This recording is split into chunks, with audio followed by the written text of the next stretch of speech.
Morning all, how are we doing? So I'm a bit late this morning. Ouch. Knee. I just got up in my chair and my knee just cracked.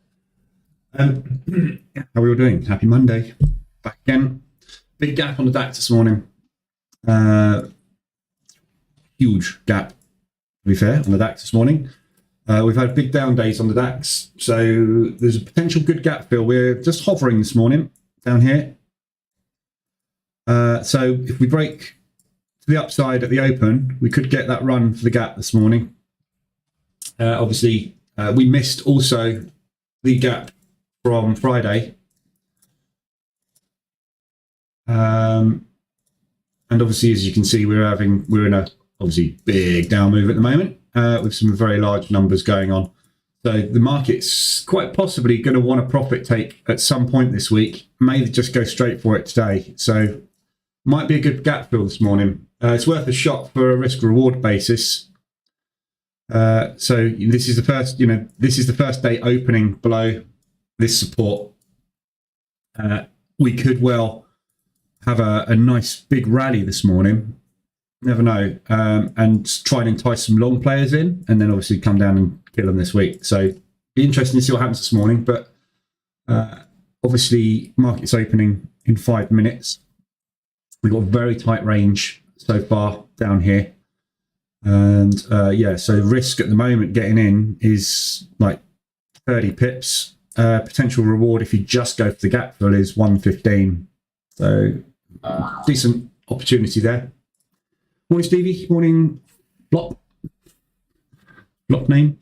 Morning, Ladder. Bemba, Diamond. Morning, all. So yeah, we'll see what happens there. We've got 5 minutes to the open. Quick rundown of news this week. It's not that busy on news this week. Obviously, last week was utter chaos. And it still is utter chaos. I'm not going to take any positions today. I might do this week, but I really want to see what the pound does today and tomorrow. I want to see what the US dollar does, and I'm waiting to see some action on the yen and the Swissy, but we haven't had a lot. The US dollar's been massively strong, and obviously with that weak pound, the pound US dollar's absolutely collapsed. So I just want to see what the market really makes of this move. Volatility's through the roof. So we just need to just be a bit careful. Good scalping opportunities, because obviously if you're getting in scalps and you get that high or low on the scalp, you've got a big old day ahead of you to potentially profit from. So some decent money to be made on scalping, but yeah, not too sure on the position trading at the moment, just because there's way too much volatility and uncertainty in the market. Massive fear and greed index. We were in extreme fear, which we don't get to often. We're normally hovering around there. Most of the time we're hovering, to be fair, at the moment, fear and neutral. Extreme fear is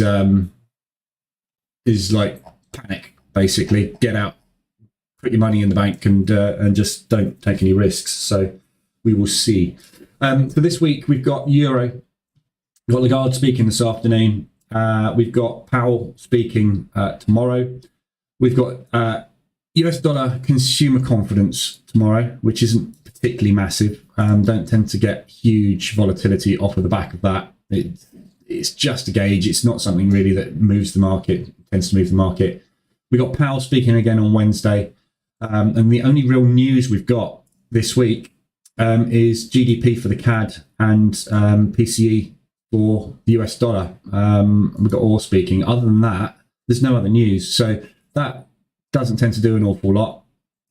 Canadian GDP is a reactive indicator, not a leading indicator. So it's what happens as a result of monetary policy. So again, you tend to get a spike off of it, but you don't tend to get any fundamental shifts and long-term moves off of GDP.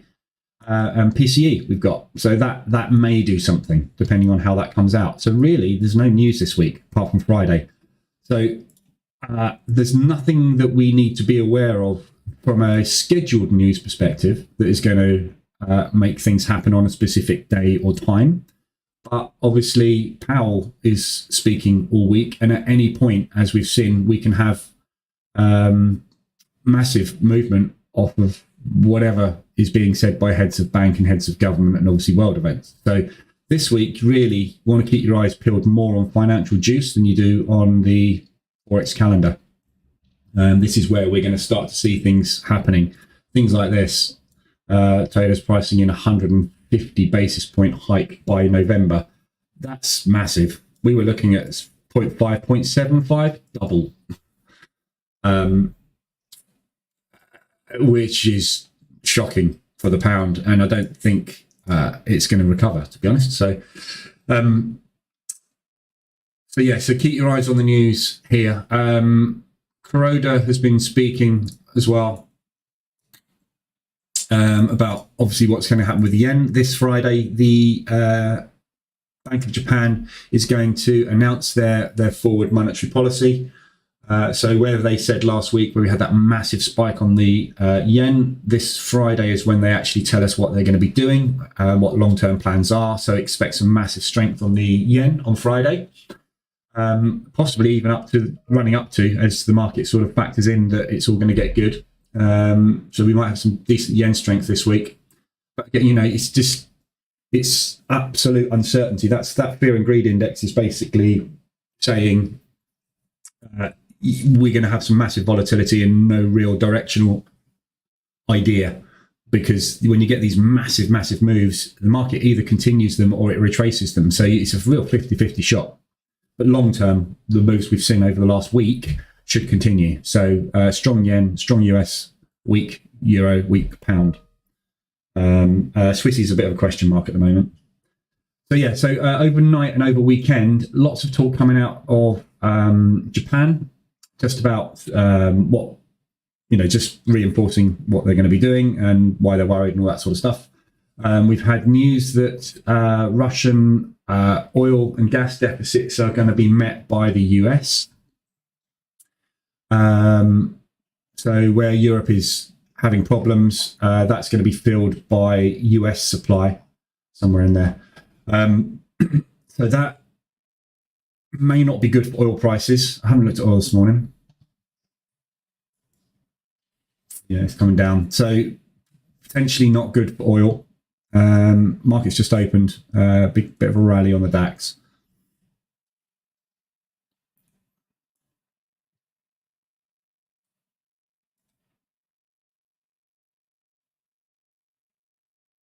No, I've got to take it on this one.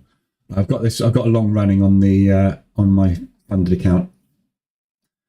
So yeah, oil potentially may be a little bit more bearish, but we will see this week. Just Fed talking about slowdown, blah blah blah blah blah blah. So there's not much else this morning or over the weekend really, but oil's the main thing, I think. But oil, we don't know. So look at that pound. Jeez, that's not good, is it? So pound is strengthening into the open by the looks of things. We'll have a look at that. But that's weekend news. So big movements, and as I say, nothing much today. We got Lagarde this afternoon, but apart from that, there's not really any news that we need to worry about there. So nice big spike on the DAX this morning. So possibly heading for that gap fill this morning. Morning, Alan. That's a big old opening range this morning.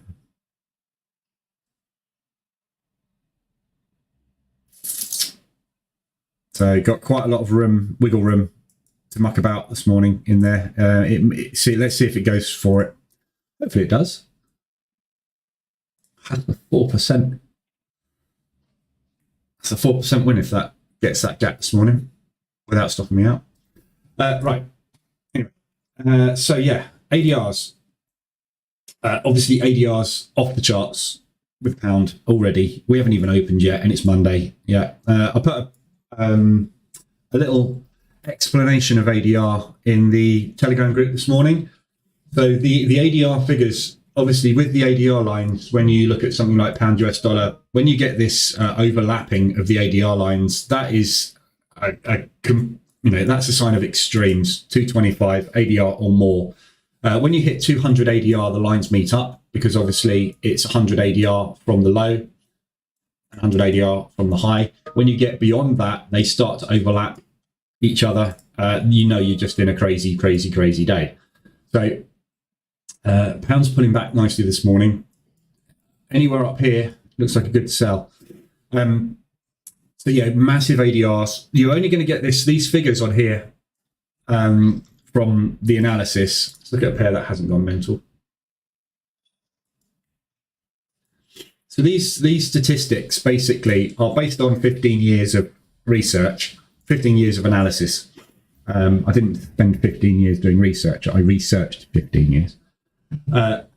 As to the average percentage increase above these levels. So this 2% here means that roughly 2% of the year, it will exceed that level.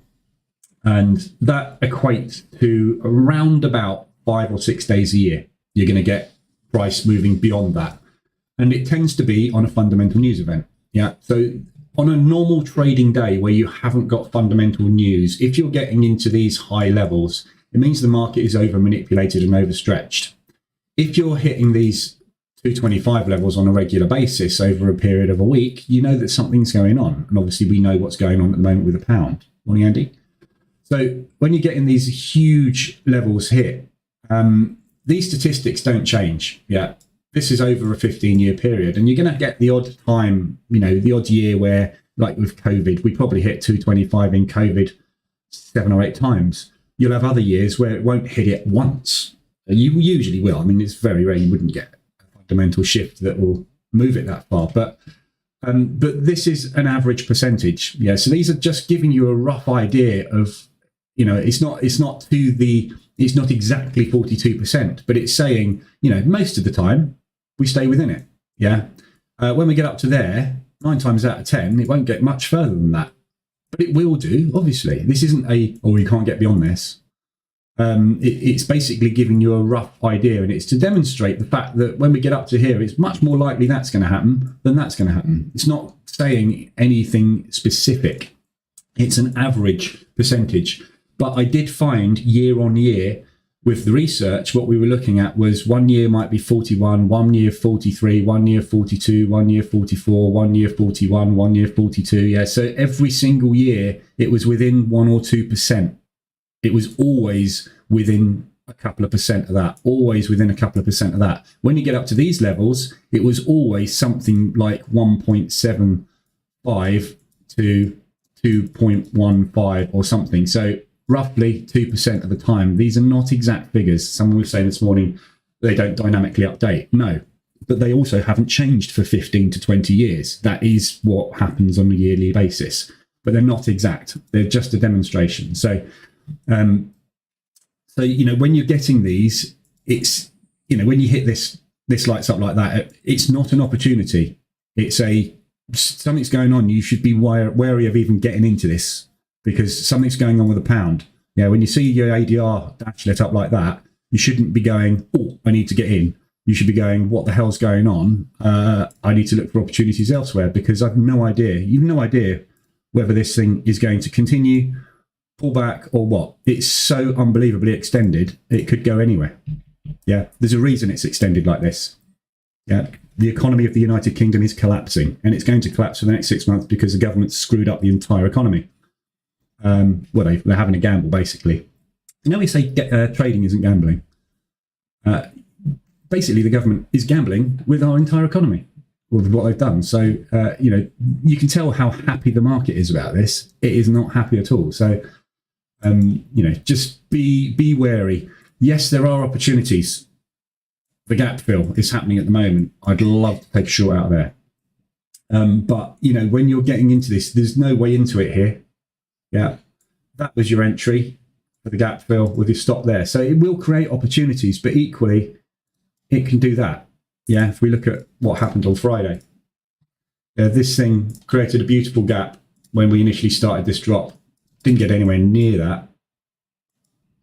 So, it can just collapse. So just be wary this morning with these pound pairs. The other thing we've got is the US dollar going off the charts as well, which is just coming down like a rocket this morning. Complete reversal going on this morning. So we had a massive US dollar push as well overnight. I'm not saying massive, but it was a decent move on the US dollar while the pound was getting tanked. So US dollar yen coming down as well. Look,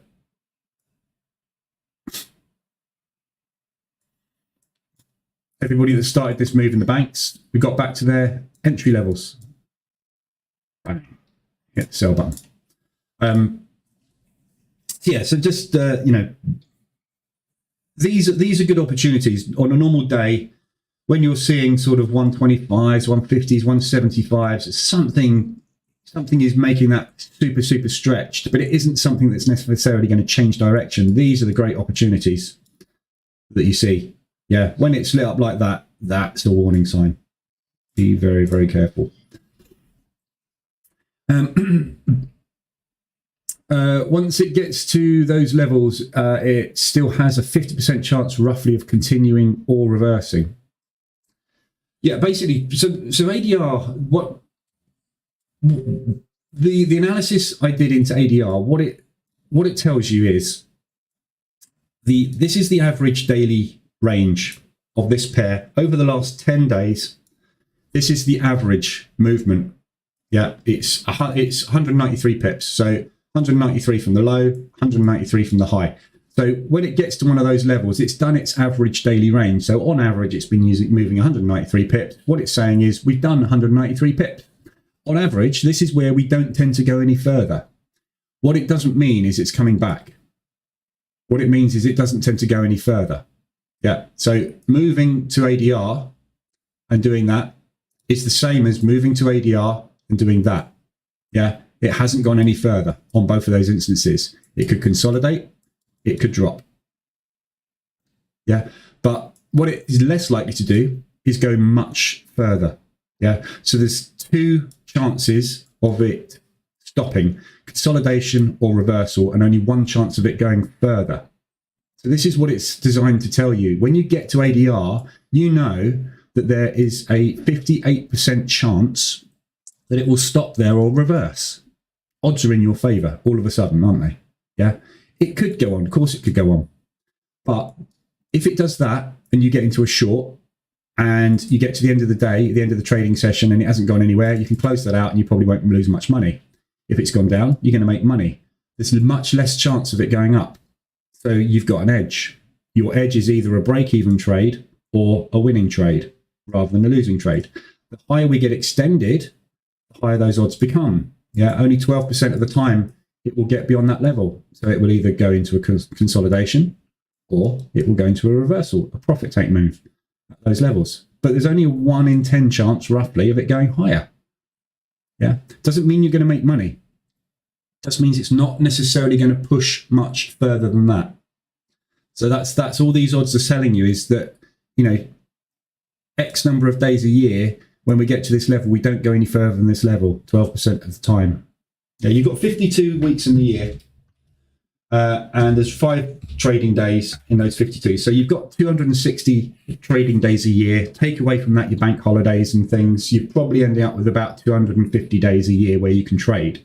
So what we're saying is roughly 25 days of the year, it will get beyond that level. So if we get to that level, the other 225 days of the year, it's likely to either bounce off of it or accumulate. That's what this statistic is telling you. Yeah.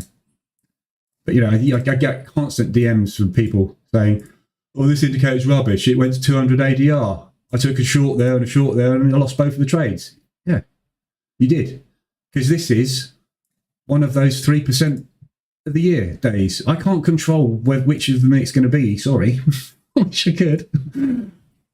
But that's what it's telling you. Yeah. But I think most of you know that anyway. Cap on bankers bonus gets scrapped, and the next day we see a huge manipulation. Coincidence? I think not. Yeah, I don't think that's why. I think it's more to do with the fact that they've all the tax reforms that they've done, basically, the statistics on it. So if you're a millionaire, basically, you just made another £55,000 a year. So if you're a millionaire, you've just basically been given 55 grand a year extra. If you've got 10 million, you've just been given £500,000 basically by the government. What that higher tax rate break does is very, very, very little for anybody else, obviously. It makes the rich a little bit more money, which is designed to attract investment. But if you're a multi-millionaire and you had a choice of doing something in the US or doing something in the UK right now, where in the UK you can make an extra 55,000 a year because you'll have to pay less tax, but in the US the dollar is 10 times stronger than the pound. Are you going to get more for your money over there? Where are you going to go? It's just not. It doesn't work. What they've put into place is designed to stimulate the supply side of our economy. The problem is not the supply side of our economy at the moment. The problem is everybody's poor. Prices are going through the roof. We can't afford anything. We can't spend anything. The economy is going to stop, not because the supply side of the economy is broken, because I can't go out and buy a loaf of bread today because it's 16 quid. That's where we're going to be in a couple of years' time if they don't sort it out. And they've completely missed the ball on this. It's a total gamble. With the way that the West of, my opinion, and it's the way the rest of the world is going into recession, they're trying to get more investment into our country. Companies in foreign countries are going to start to see their profits dying because the economy is slowing down. The last thing on their mind is investment. It's keeping their backsides above water.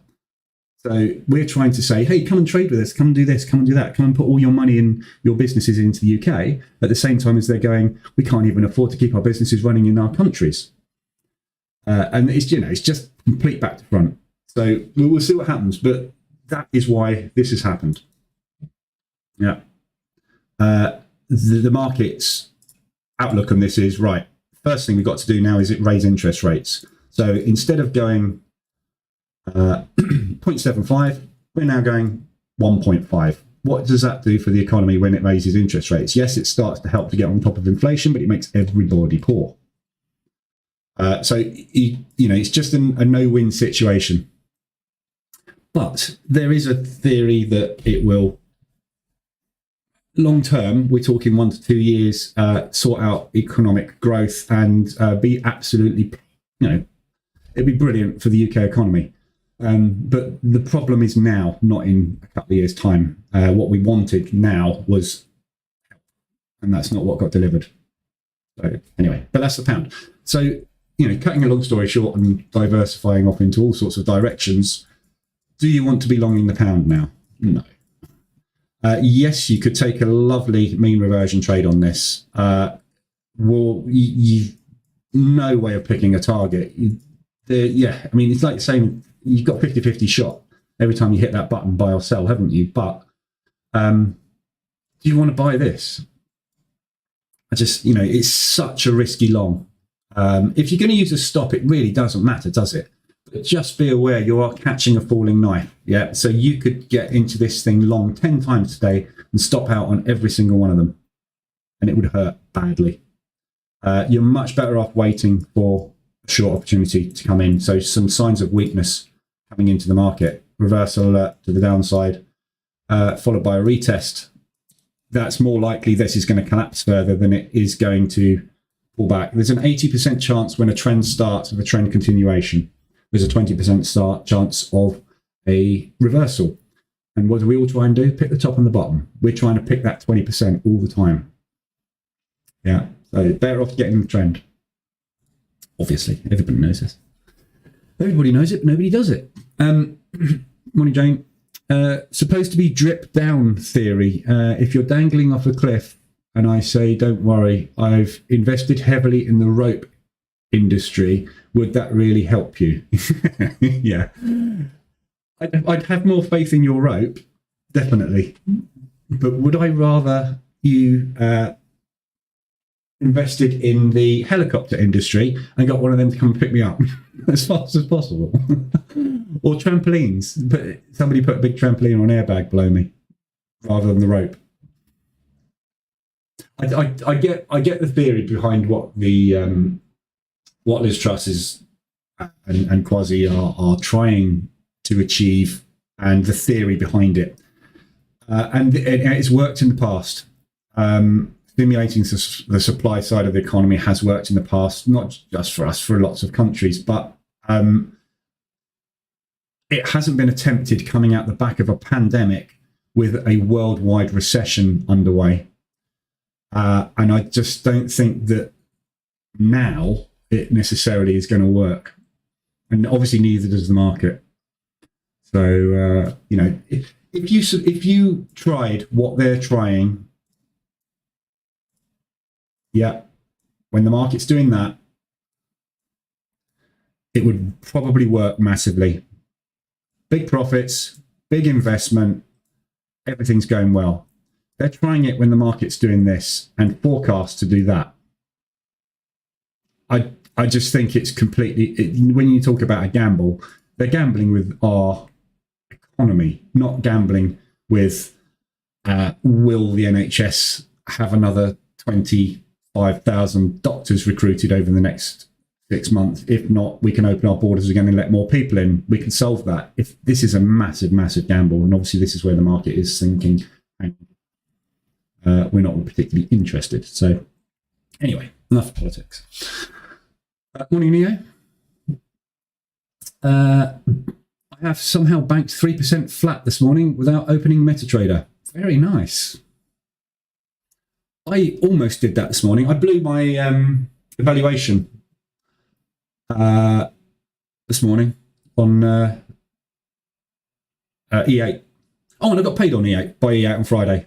There you go. So thumbs up for E8. Yeah, nothing wrong with E8. My Forex funds, E8, both the same, both brilliant, except one of them you've got no minimum. So if you want to do a gamble evaluation and try and pass it super fast, E8's your man. They're a little bit more expensive, but there's coupon codes out there. I've also applied for an affiliate account so I can get a coupon code, which obviously I won't be able to use, but I can give you all a coupon code if you want to start with them. Anyway. Morning, Shalk. 950 pip move on pound US dollar in 2 days. Yeah. Over all pound pairs. Yeah, you've just missed that. You probably came in halfway through me talking about it. But yeah, so we're retracing. Look at this retracement this morning. So the thing you've got to factor into this pound US dollar specifically is also the US dollar has been rallying since FOMC Wednesday.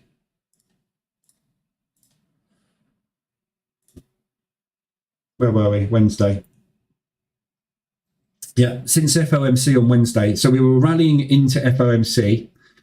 FOMC, we just massively rallied for another 2 to 3 days as well. So we've got this huge, strong US dollar at the moment, which is doing very, very nicely. Thank you very much. Ignore that yen. We've got that nice US dollar, which is killing everything at the moment, coupled with the weakest pound movement we've seen for decades, apart from COVID. And you get that perfect storm. And this is why you get these 225 plus ADRs. It's the perfect storm. You have to have the perfect storm of one being massively weak and one actually having some strength at the same time to get that huge stretching, which happens. And, you know, in this case, it looks like they are mean reverting the entire move today. So, and that is, if I was going to position trade this, which I'm so tempted to do, but you've got levels here where you could easily take a mean reversion out of there. Failing that, they might come and retest this section after that accumulation. Failing that, that resistance is highly likely to hold.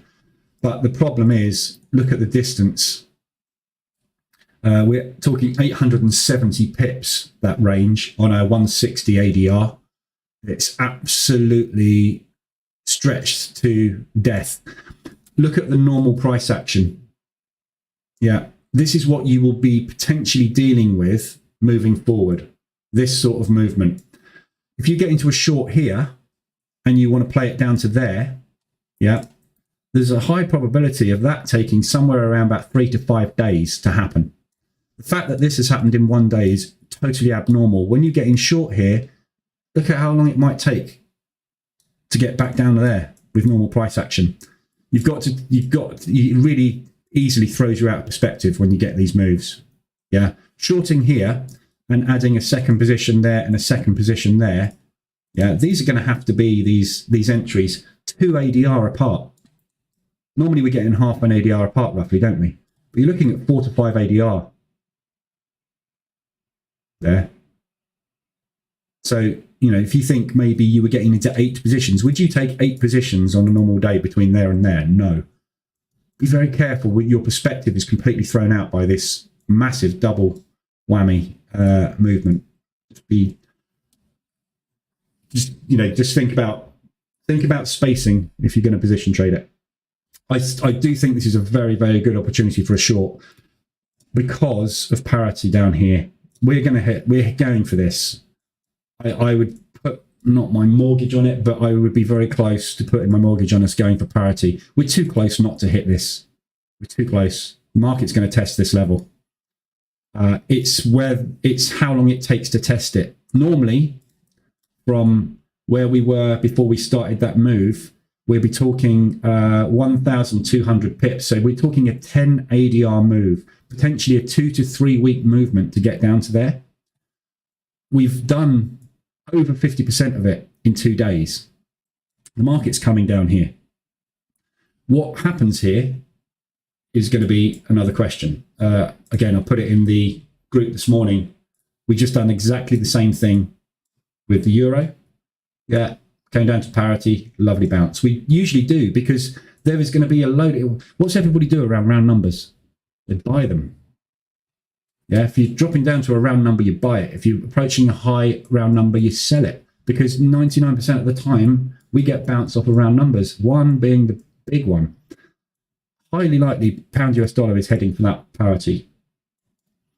Where it's going to go up to before it comes back down and takes that run up, that is your quandary at the moment.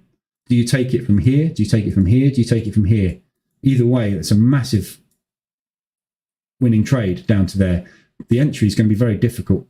As I say, if you're going to scale into this, be aware that you've got potential at half an ADR, you've got potential 8 positions you could get in there. It's very difficult to trade it. But look for signs of weakness. I would say look M15, H1. But with the market this stretched, it's going to be very difficult to get reversal of that as well. It just throws everything out. Every indicator under the sun is thrown out. Your moving averages are all wrong. Your Bollinger Bands are thrown out to pieces. Your RSI, your MACDs, everything's all over the place. You can't rely on any indicator. You've got to look at price action in these instances. Massive bearish engulfing. Try it. Put a stop in. Fail. Okay. Big shooting star. Try it. Put a stop in. Yeah. One of them is going to be that start of that move down to this level. And when you get it, your risk reward is going to be 15, 20 to 1. Really, really good opportunities. Just try and find them without getting stopped out and death by 1,000 cuts before you get it.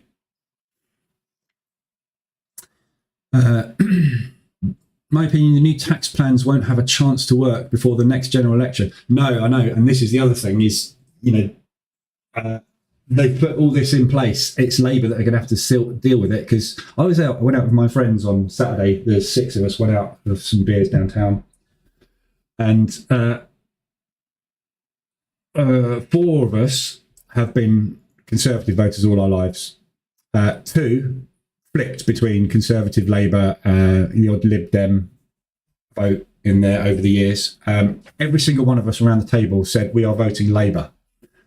Right, and I know it's only a tiny little sample. It's 6 of us in a pub having a few beers, but we all have our own views. We've all run our own businesses. We all have reasons to be voting in a particular way for a particular party all our lives, and all of us have shifted after Friday and said we're not having it anymore.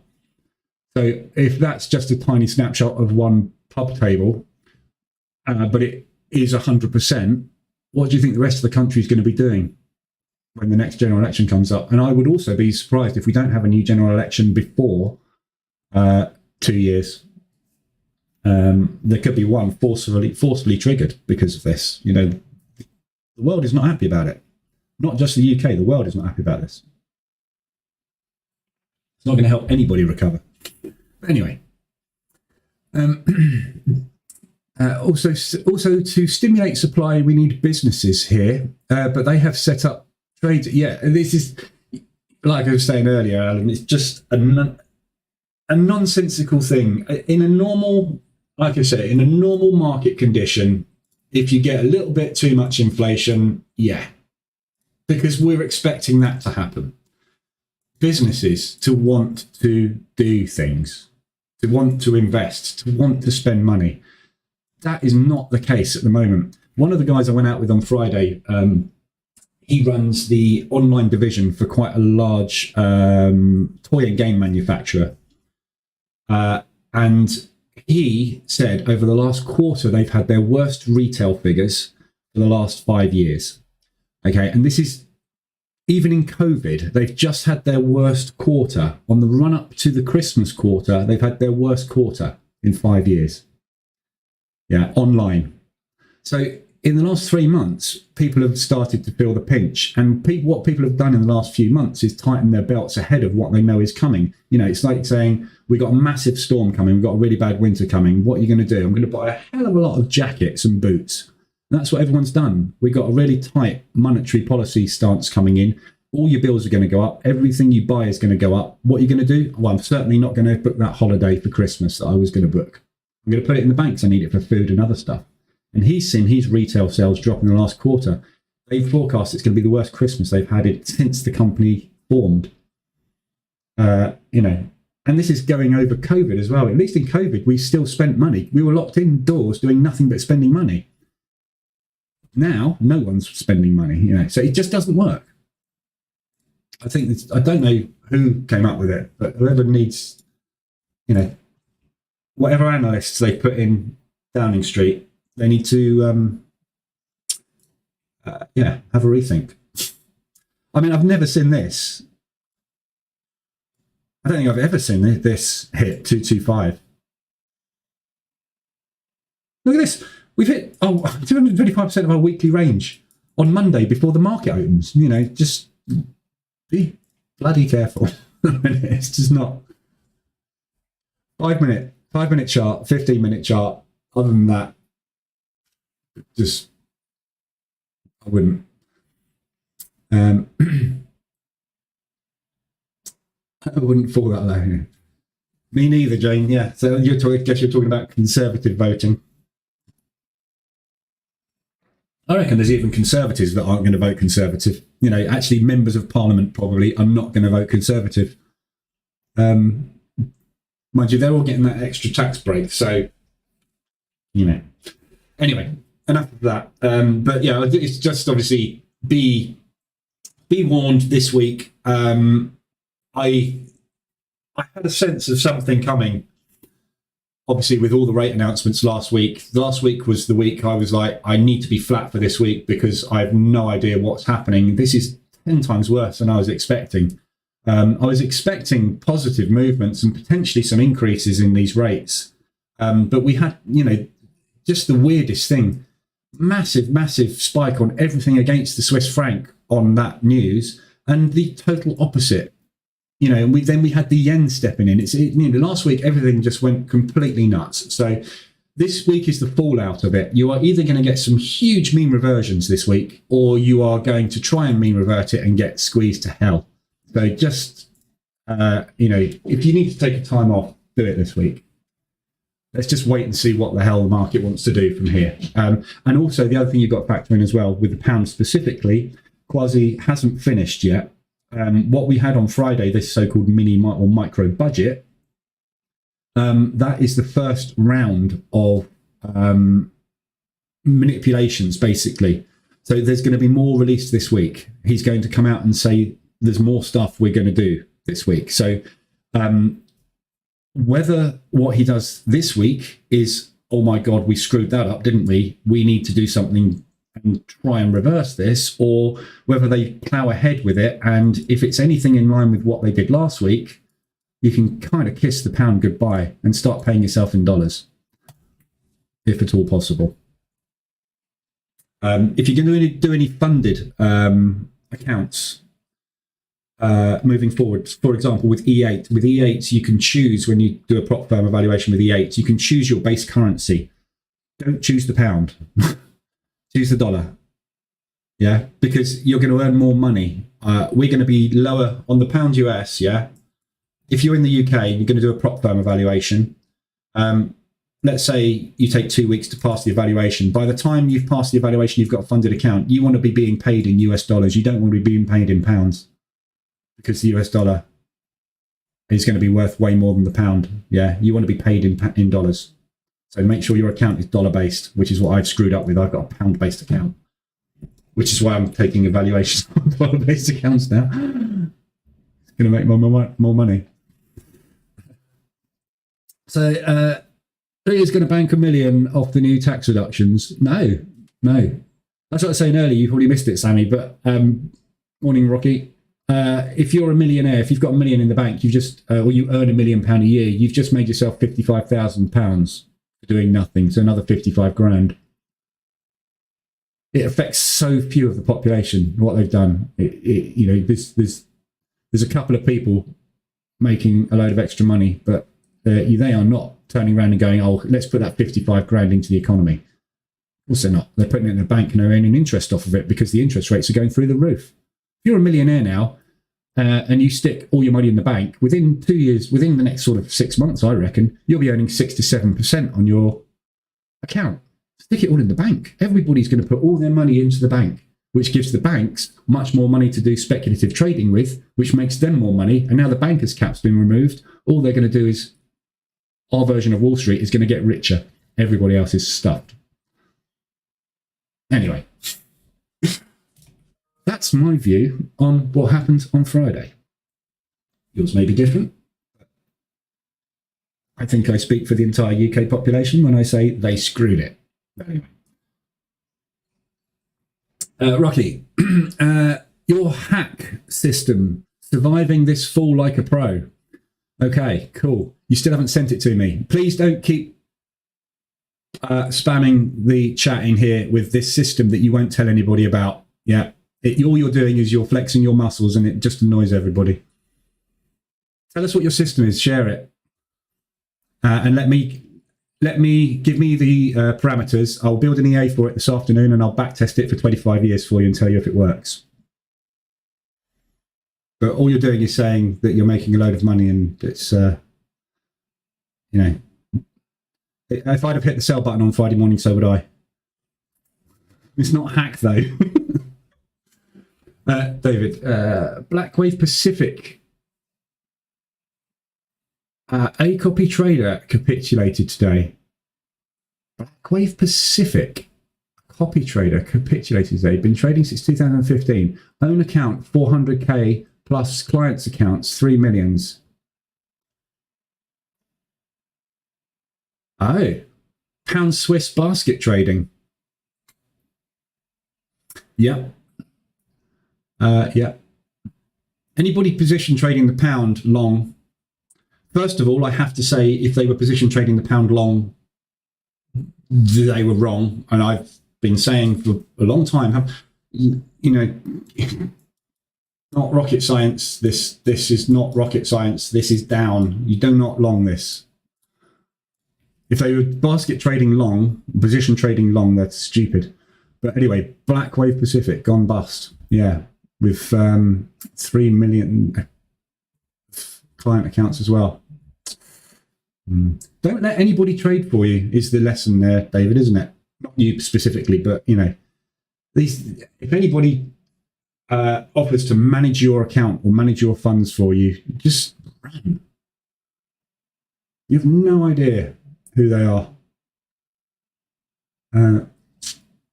Unless they're a bank. If they're a bank, give them everything, especially at the moment.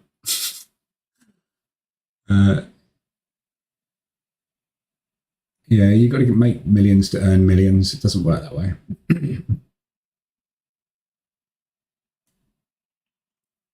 Right. Okay. So let's get on with analysis today as much as I can. As I said, you've got to be very, very careful this week. This is the fallout. We're clearing up after the hurricane. We don't know whether there's another one on its way. So just be very, very, very careful. This morning's movement has completely undone as well, which again adds more uncertainty into the market. We've got a big potential unraveling starting to happen on this pound. Whether that can do that from here or whether we are now going to see normal price action resume, we don't know. So the volatility over the next 2 days is going to be very difficult to predict. So if we're going to get normal price action, you're going to see this sort of stuff. If we're going to get this sort of stuff, huge volatility, fine, we could be back down here this afternoon. But if we get normal price action to get back down there, which is going to be from where we are now, 350, so 2 ADR, it's going to take a hell of a move, isn't it, to get down there with what we would normally see price action in the London and the New York session is that. Look, London, New York. Yeah. Asia. I mean, it just doesn't happen, does it? So you cannot predict anything at all with any certainty at the moment. So ADRs, everything is off the charts. So looking at normal FX pairs, Aussie dollar, New Zealand dollar, we've had the ADR this morning, big gap down, push up to 125 ADR and complete reversal. So that's already gone. If you weren't awake in Asia, you've missed that. That's a lovely reversal. Euro odd, big odd movement. We had something big happening on the Australian dollar during Asia. There's no news on that. So I would suspect what this is money being pulled out of Euro or pushed into the Aussie. Yeah, this is money coming out of Euro. This is money coming out of the Euro and being pumped into US to obviously manipulate there. So remember I said, whenever you get something moving ridiculously fast, there is not an unlimited supply of money in the market. To make this thing go flying in one direction, money has to be pulled out of other areas to be pumped into it. So what you're seeing here is money being extracted from the Euro across all Euro pairs. Look, yeah, money coming out the Euro there across all those pairs and pumping into US dollar and shorting into the pound, basically, isn't it? So everything being manipulated the other way, but the Euro is what's being extracted, which is why I've got them ADR on that. So quite a few ADRs there, Euro CAD as well. But again, look at that V-shaped recovery straight away. You missed it in Asia. Just couldn't get into them, unfortunately. Was asleep. So there's lots of ADRs, but again, just ADR at the moment is a tool like any other. Anybody that uses Bollinger Bands at the moment, they're looking at their Bollinger Bands with complete confusion. They will be scrapping the Bollinger Bands at the moment because the volatility is off the scale. ADR is the same thing. You can't rely on ADR at the moment because the market is having a wobbler. So you just have to wait for it to calm down, as I say, and wait and see what sort of directional bias we get. But, it's business as usual on the Euro. Like I've been saying, you want to still be selling the Euro. So you should have been taking shorts on it and not looking for, obviously against the pound, it's different. Look at this price action. This is a big old move, isn't it, for Euro pound? That was like, wow, look at that. Look how strong that move was. Look at that. It's nuts. So yeah, ADRs, pinch of salt, weekly ranges, pinch of salt. This is off, this is, no use this week until we know what's going on. Pound US dollar briefly retakes 1.07 with talk. The need for the Bank of England for intraday meeting rate hike. What? Where did you get that from?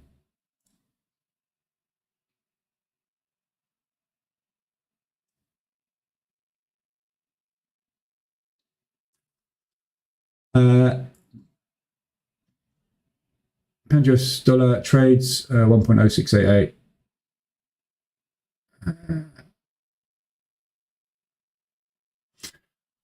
Yeah, don't know.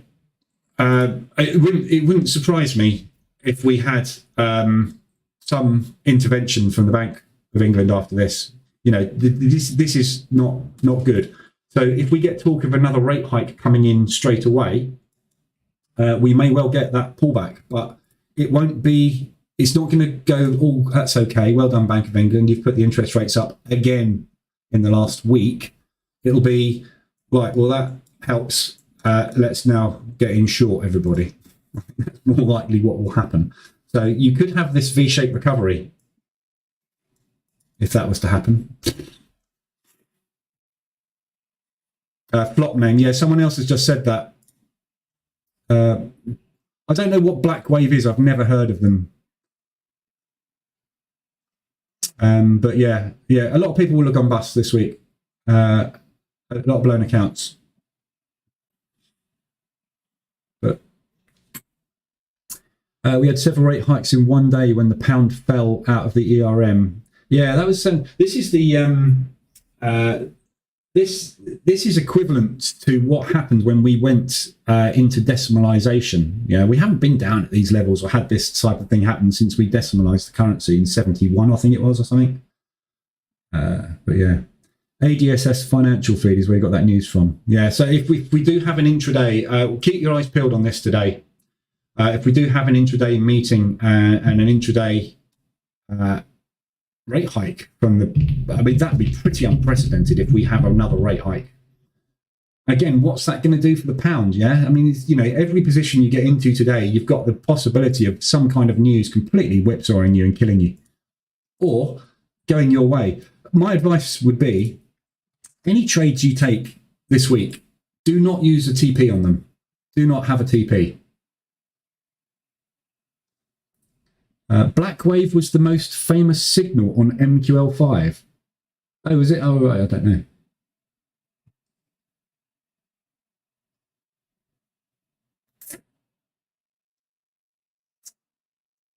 Don't know. It's not been a good weekend for MQL5, has it? They've had the app pulled from the App Store and their biggest ever signal go bankrupt. Not good. What the market gives with one hand, it takes away with the other. Bloody hell. Yeah, well, I mean, I wonder what the EA is doing. Let's have a look. Let's have a look. I haven't even looked at the EA as to what that's up to. 22% drawdown. Wow, yeah, 22% drawdown on the account.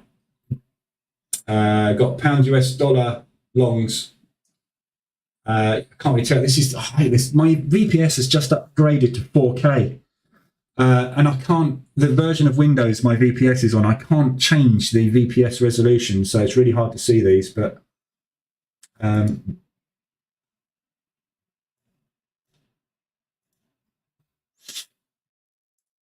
yeah, some big DD, 10 grand a drawdown. But this is, you know, don't forget, this is what happened in COVID. Yeah, this was running. This has been running for well over a year, and it's taken, you know, it's taken some massive drawdown. But it all recovers. It does recover. You know, there's only two positions on these. Look, I've only got two longs on the pound US dollar. That drawdown will vanish very, very quick. It's gone into massive drawdown. Any kind of V-shaped recovery, and everything will just get out of it with profit, won't it? So.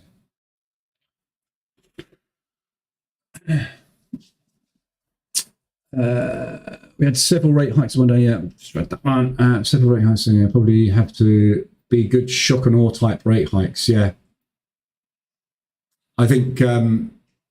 I don't know. We're waiting to see. I mean, it's, like I said, keep your eyes peeled on Financial Juice. This, if you sign up to Financial Juice and get an account, it's all free. you get desktop notifications. So you'll see me in here sometimes doing analysis, and all of a sudden I'll say, this has just happened, because I get a desktop notification pop up in Windows. It's really handy, because whatever I'm doing, whether I'm coding or whatever I'm doing, I'm being constantly alerted to any red news. So red news in here pops up on your desktop. So it's well worth having. But obviously, it's not that what's just come out on that ADSS financial feed is not fed through onto here. So when it does, you'll see a market, probably a big market move. Right, what's my thoughts? Aussie dollar and New Zealand dollar. Yeah, I will have a look. We'll do an analysis of all the pairs. RSIs, forget at the moment. I don't forget them at the moment. We'll have a look at them all. But obviously, anything to do with the pound, forget about at the moment. Yeah.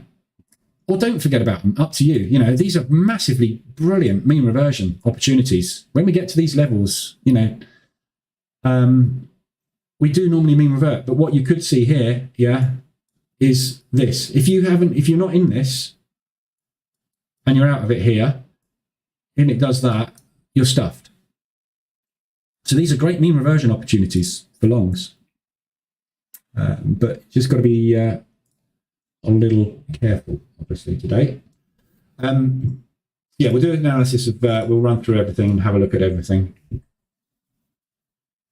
When the pound fell out of the RM, it was the Chancellor who set the rates, not the Bank of England. That is true. They mentioned that this morning on the news. The last time we had this kind of issue with the pound, the Bank of England was not in control of rates. It is now. It's got its own control. So, you know, just think about this for a minute. Yeah, you've just had your caps removed as bankers in the UK, right?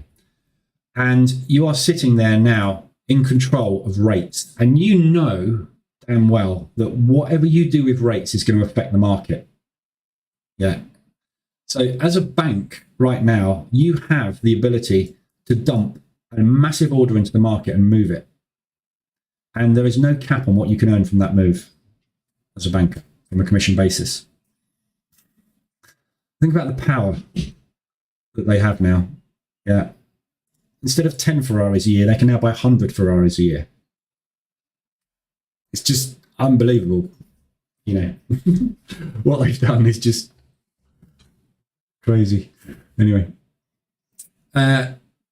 what's the gain on the EA on that EA account? It was too jumbled. The gain is 100 and something percent.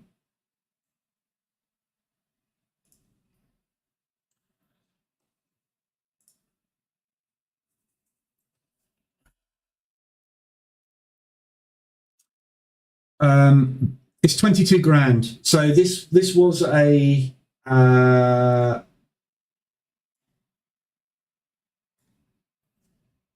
it was a 10 grand account. It's done 22 grand profit. So it's done 100 and no, sorry, it was a 20 grand account. Yeah, sorry, it was a 20 grand account. It's done 22 grand profit. So it's done 102%, 120%, 100. Oh, I can't do the maths. My brain's fried.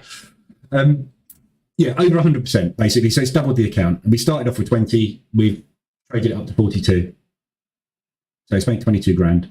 And it's sitting in 10 grand a drawdown now. So that's what it's done in a year. So it's taken just over a year to do that, to double the account. But it's hit 40, I think it's 46% drawdown or something.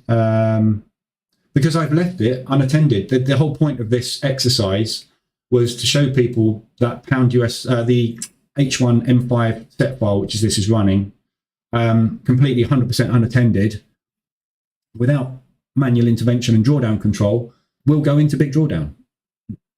But it will make money. So it will cover itself. But yeah, it's just, you know, this is running on a demo account. It's obviously not running on a real account. I wouldn't put anything fully 100% automated onto a real account. No matter how good I think my products are, I'm not going to do that. I'm a trader. I don't let let microchips make my decisions. Right.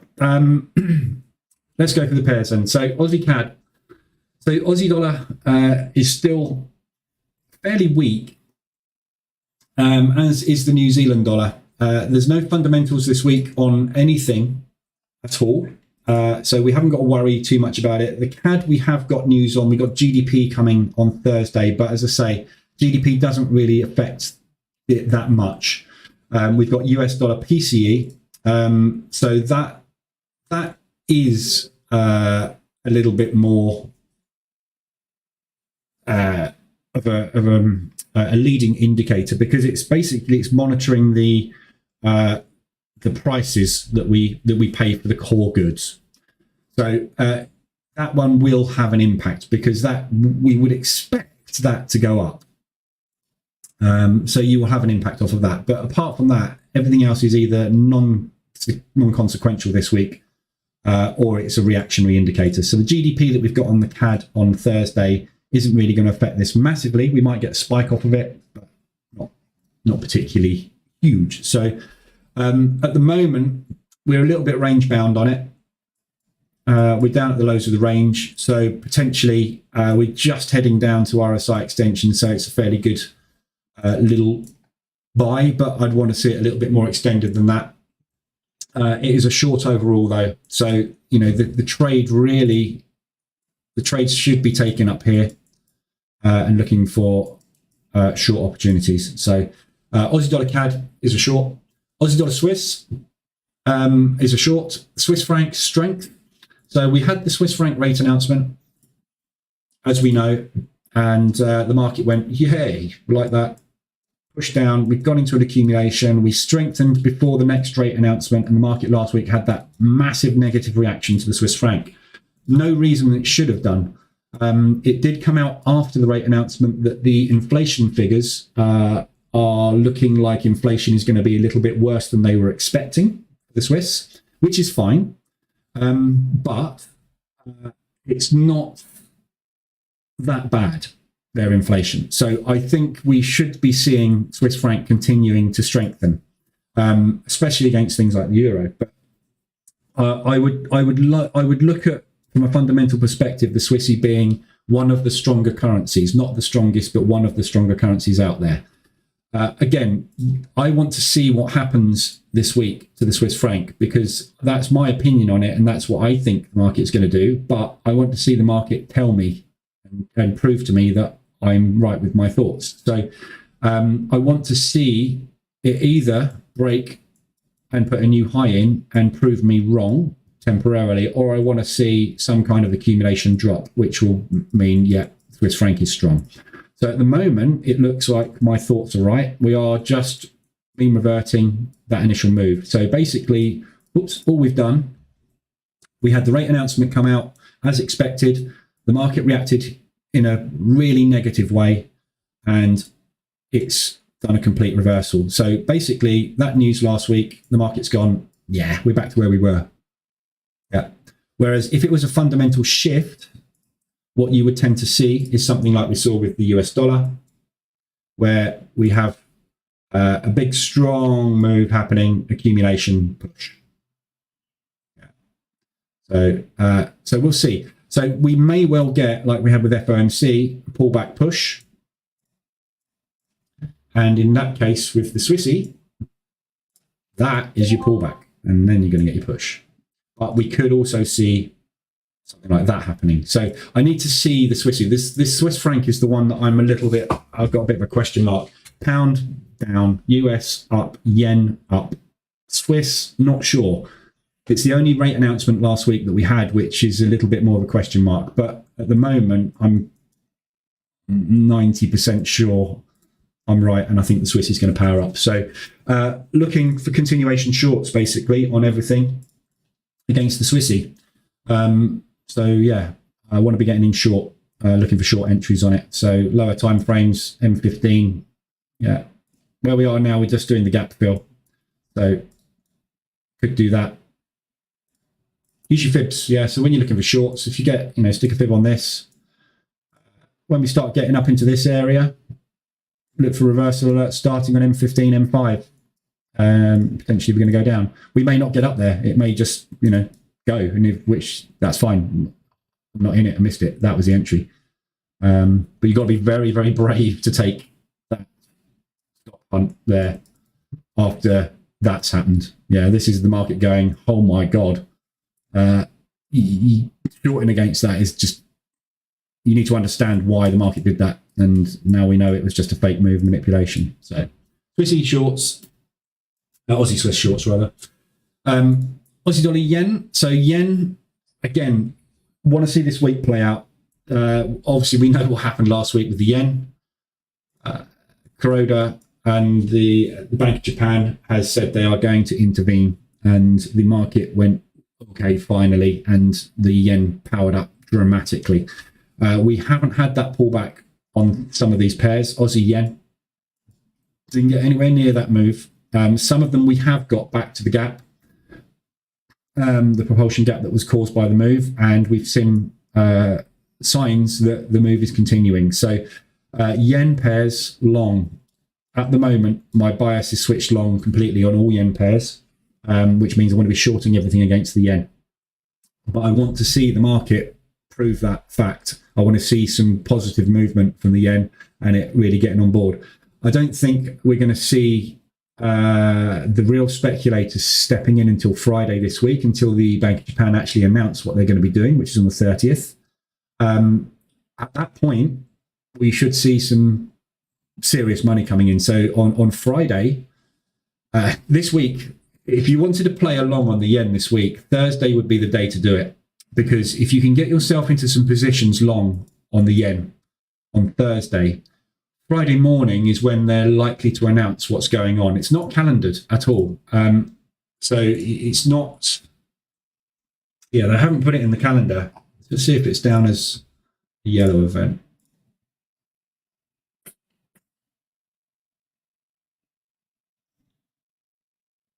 Housing stats. No. So it's not there. There's no talk about it. But the 30th is when they said they were going to reveal what their, this is the details of what we're going to be doing with our intervention. That's what we're expecting to come on Thursday. So on Friday morning. So when that's going to happen, I don't know. But if you were to see pullbacks or accumulations on the yen pairs this week, and you started a position on Thursday with a bias long on the yen, and that is announced, and the yen strengthens up, as I suspect, when we get the speculators going, right, brilliant, let's get on the yen. Those are just going to run away with you. You could wake up on Friday morning after the Asian session with a massive profit. And I would just basically break even all of them and hold the hell out of it. And that's possibly what I'm going to be doing with some yens. I might get a couple of yen shorts on, but they will have stops initially in case I'm wrong. But if I can start a position short as a speculative, and this is kind of what I want to do, I'm looking for some daily strategies, which I might start doing on my ex-pension account, because it was tracking the S&P, and the S&P is now not doing what I want it to do. So I've stopped it. So I might start implementing some daily strategies for long-term holds and long-term swings on that account, which I'll post what I'm doing. But so that's the sort of play that you can do with the yen. This week, no idea. We could just continue the market. You've seen what the market thought about that announcement from Japan. It loved it, and so far it's done nothing but show us that yes, it still likes it. So we could just get that continuation on these this week. We could see an accumulation. We could see a slight pullback into areas where we're likely to add into those bank positions there. So if that was to happen, that would be a beautiful entry. So very difficult to read the yen this week. But our bias on the yen, is now officially switched. Well, my bias on the yen is officially switched. This weakness in the yen, assuming what they say on Friday obviously is good, then we should see a big push on that.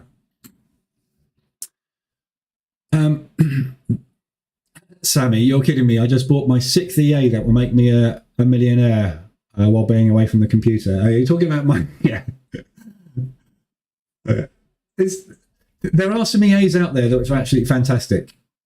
Like that signal from Blackwave, yeah? That's run by an EA. Oops, what happened? Oh, did he lose $3 million? Oh.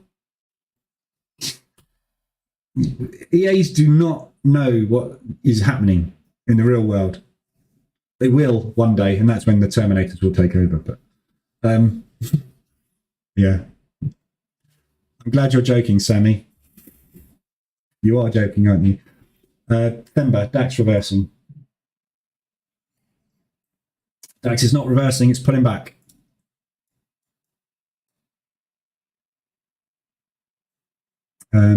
But it could be reversing, don't know. But I would say that's a pullback.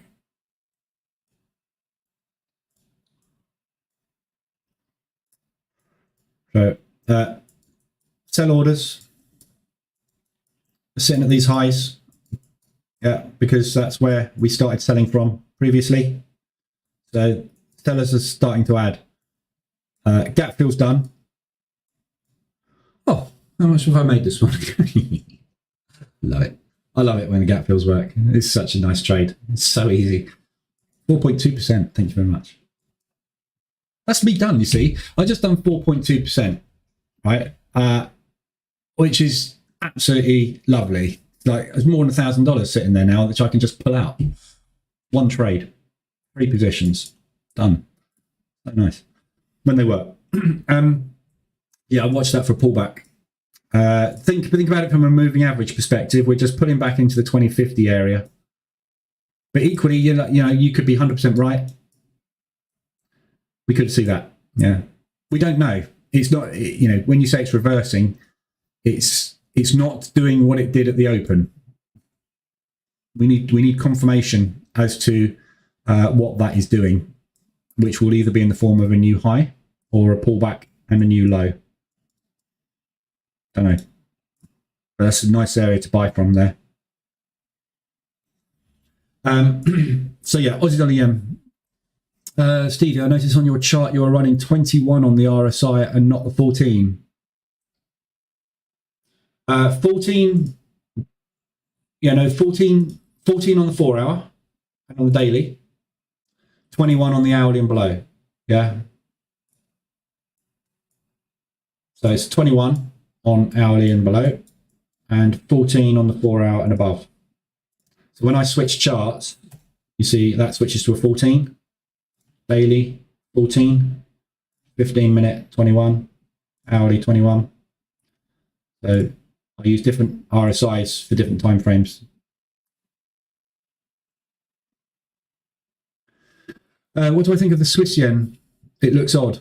It looks the odd one out. Yeah, we'll have a look at those. So I've got to the Aussie yen. I'm going to cover all the yens. I'm getting into this habit of covering all the yens at the same time at the moment because the yens have been the one that I've been unsure of for the last couple of months. And I'm now, well, not a couple of months, last month or so, but and now I'm doubly unsure, but more sure. So, you know, we'll look at all of the yens.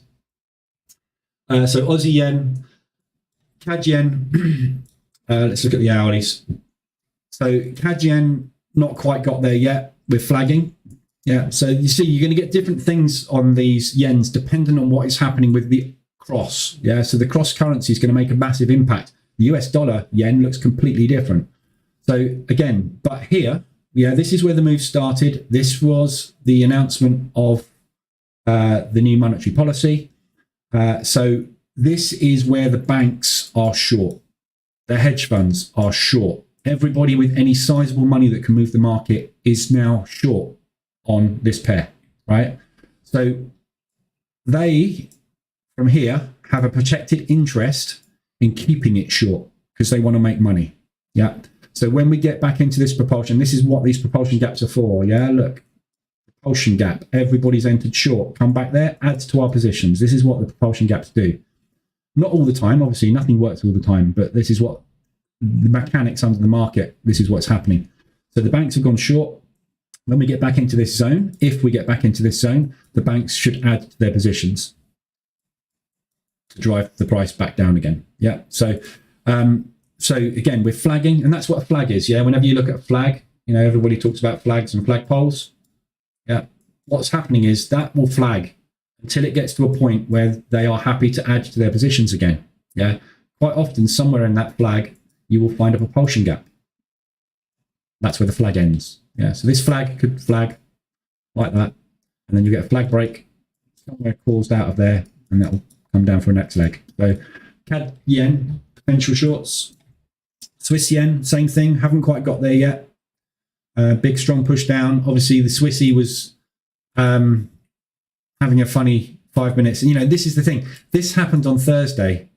This happened when the Swiss franc rate announcement happened. The Swiss franc weakened as the yen powered up. What did we get that day? 400%, 790 pips on a 200 ADR pair, nearly 400% move. But that was caused by, on the same day, the Swiss franc having a massive weakness, the yen having a massive strength. This was the perfect storm. Pound US dollar overnight was the perfect storm. Massively strong US dollar, huge weakness in the pound. And yesterday, or on Friday rather.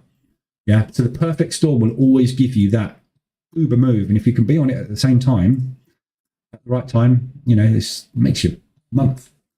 So yeah, Swiss yen, same thing. Euro yen, weak euro. This shows you how weak the euro is. Yeah, so a lot of these other currencies, which I've just shown you, are accumulating, flagging. Some of them have even got back to there. This kind of it sort of concretes my thoughts on what they did with the announcement for rates on the euro. This move wasn't warranted. The euro strength that we saw running up to that rate increase was not what we thought it was. It was not the euro strengthening. It was a profit take move ready for the banks to start a new leg on the euro. So yeah, obviously not unlikely, unless something happens with the euro this week, unlikely we're going to get back up to here to even retest that. Pound yen, obviously this is another anomaly. We thought that was a big move, didn't we? We were like, oh my God, look at the size of that. There's nothing, nothing compared to what we've had. So again, another perfect storm. And yeah, it speaks for itself. Where we're getting to, we're back up here. So this is now, again, from what Andy has just said. Was it Andy or Alan? Alan said this morning, if there is talk about intervention this morning, and the Bank of England stepping in and changing the rates quicker than obviously next month, then we may see some completely different movement here. But whatever you get positive on it, this is a short at the minute because of that. Yeah, if they suddenly go, oh, okay, we're really sorry, everything we said on Friday, we're not going to do it, we were wrong, and the Bank of England goes, well, here's another 0.25% to help with inflation, and they go, oh, that's brilliant, and the pound one goes, yeah, that's nice. What's going to happen is the pound is going to get a little bit stronger or go neutral. This thing is not going to stop. If on Friday the Bank of Japan does actually start its intervention and starts telling us exactly what it's going to do. So either way, this is a short. Right now, it's a short of the century. Trying to get in on the short of the century on a pullback is very difficult. You've got to start your position somewhere where it could get back up to here. It could get back up to here. It could just get to there. This could be it. No idea. But you've got to start somewhere. So I'll be looking for short opportunities on that, obviously, when you can find them. So don't take long reversal alerts. But yeah, so very, very difficult to get in that one at the minute. But yeah, good opportunity when it does go. When that goes, it's just going to start to grind trend for a period of time. Like I say, don't use profit targets. If you want to use stops, but don't use profit targets, because these things could run and run and run. Add to them. Yeah, if it pulls back, don't take profit. Wait for the next reversal alert and add another position on. Add to your positions. Make them bigger. New Zealand dollar yen. We've had a weak New Zealand, as we know. I got stuck in that euro New Zealand and took a loss on it. This thing's been ill for a while, and obviously with what's happened there. So we've just taken out the lows. Long term, it's been a rangy thing anyway. Right now, I'd be looking for pullback drops on it. So we're looking somewhere. That's not how the moving averages work, somewhere in here. I'd be looking to get short if it can get back there. Yeah, if you pull this will flatten out. This isn't going to go at this angle. It's not going to carry on at that angle. It's going to flatten out. If we can get anywhere near back to the 24, that's where I'd like to start. And US dollar yen has done much better than the rest. Yeah, so we've just pulled into that propulsion gap. And obviously you can see the sellers are starting to add into positions now. The problem with this is you have now got a massively strong currency against a massively strong currency. Yeah, this US, I said on Friday, didn't I? The US dollar is always going to be stronger than all other currencies. Even when the US dollar is weak, everything else will typically be weaker because it's the biggest out there. So it's the world's currency. So even though we are going to get some massive yen strength, how far this moves and how fast this moves is going to be dependent on how the US dollar holds up. When people are pulling money out of a currency, like they are with the pound at the moment, they've got to put it somewhere else. You would usually find a safe haven to put that, and it would usually be the yen. Over the last few years, the yen has fallen out of favor and hasn't been the safe haven currency. We thought it was going to be replaced by the Swiss franc. And now their rate changes have made the market a bit jittery. It's difficult to tell. So it could be the US dollar is going to become the new safe haven for money, which has been in the past. And we're going to see this thing just go into an accumulation. It could well just go into, I mean, you can see this range here, but we could start just doing this with this because you'll get the yen pulling in Asia, you get the US pulling in New York and Europe, you get the yen pulling, you get the US pulling. And you just get into that range when you've got two strong currencies against each other. The yen, however, when it powers up, is notorious for going crazy in exactly the same way as we have seen it going absolutely tonto in the other direction. Yeah, this could well happen like that now. Yeah. So, however, if I was going to pick anything to trade at the yen against the yen, it wouldn't be the US dollar. We've got weakness, think currency strength. Yeah, we've got we've had a weak euro, a little bit of strength in the interim, but still a weak currency. We've got a massively weak pound at the moment. We know the New Zealand has been weak. We know the Aussie's not been particularly strong.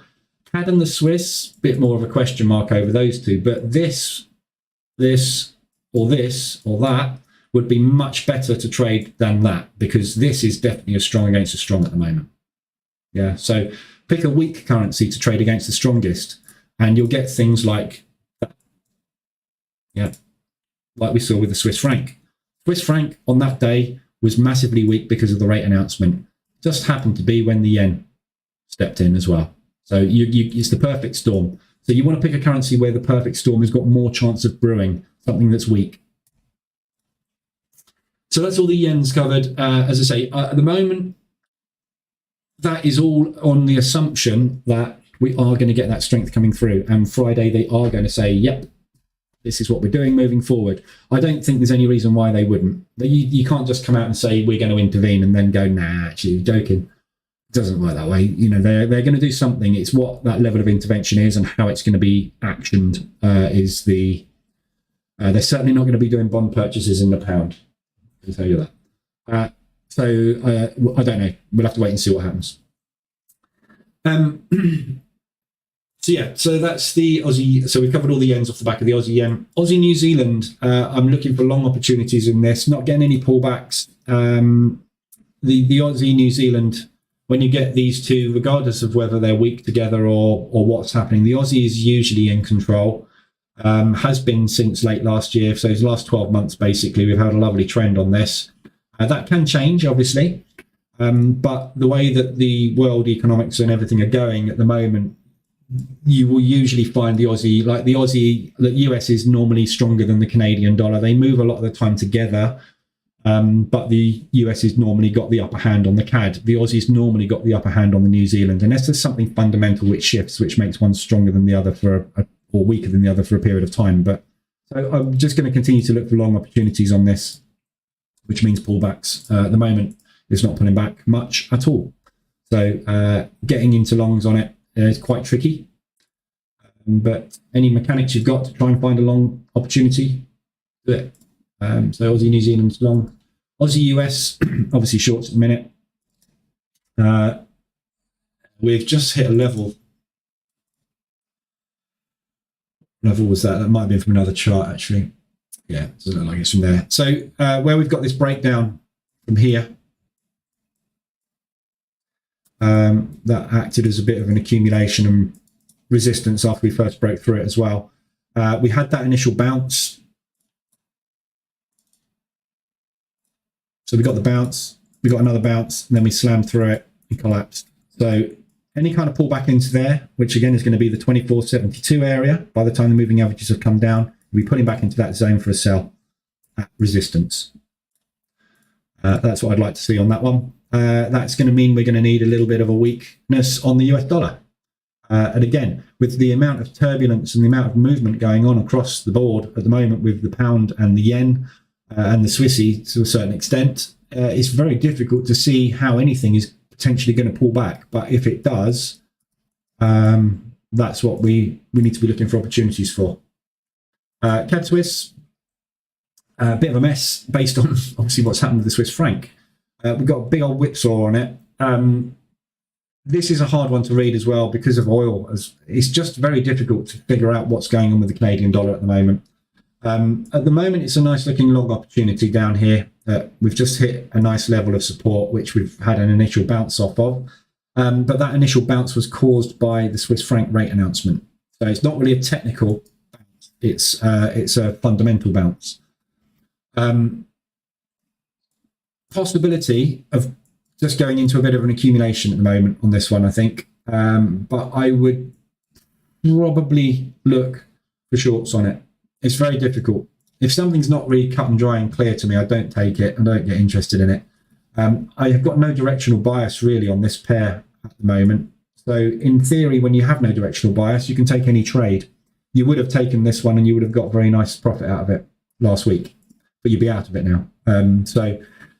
Whether or not this is just going to accumulate and let the RSI move up and come back down for a second leg, I don't know. Difficult to tell. Got some decent support level down here.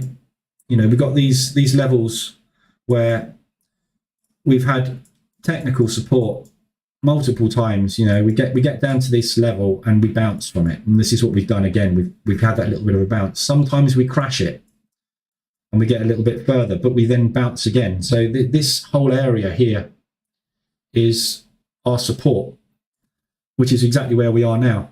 It's whether or not the Canadian dollar is going to get enough strength to rally, or the Swiss franc is going to weaken to such an extent that gives the Canadian dollar that opportunity. And I don't think the Swiss franc will. So it's a difficult one. I would be more inclined at the moment to look for short opportunities if we get a pullback.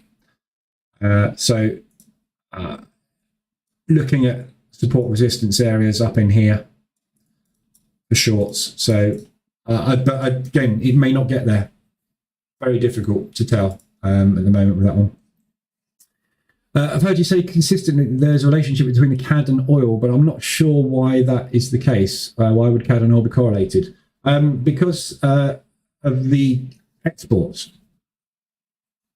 But like you say, that correlation is less in tune now with oil. Oil's gone out of whack with everything, with fundamentals, with supply and demand.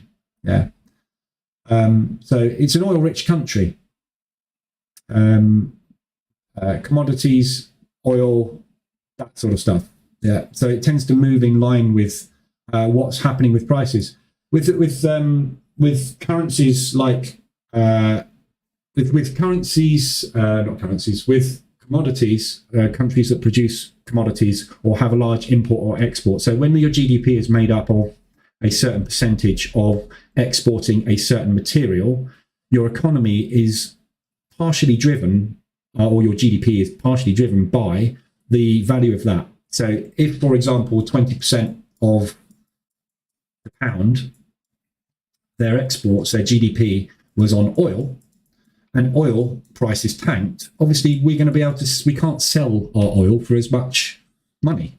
So therefore, our GDP, our gross domestic product, drops, which tends to have a negative effect on our currency. And that's all it is. But the correlation between oil and currencies that export oil to a large extent or have some kind of financial influence with oil, i.e. companies, large companies having bases in those countries, will also contribute to it from a tax perspective, etc. They tend to move in line with the commodity, but they're not in this case. Same with the US dollar. Everything's fallen out of love with correlation. This is what's making everything so difficult to trade at the moment. So it's just one of those odd ones at the minute where you're seeing oil prices, down at $78 a barrel. We haven't been down here for a long time, all year. This is the lowest price we are since, January. Look, January the 3rd. So this is where we started the year. We're coming back down to where we were last year. So that's going to have an impact on anybody that is making money out of oil. Any country that makes a lot of money out of it is going to suffer. So yeah, CAD Swiss is a technical bounce, but fundamental against the Swiss franc, not so sure. We'll see on that one. CAD Yen, again, drop. Looking for shorts on that at some point, but not now.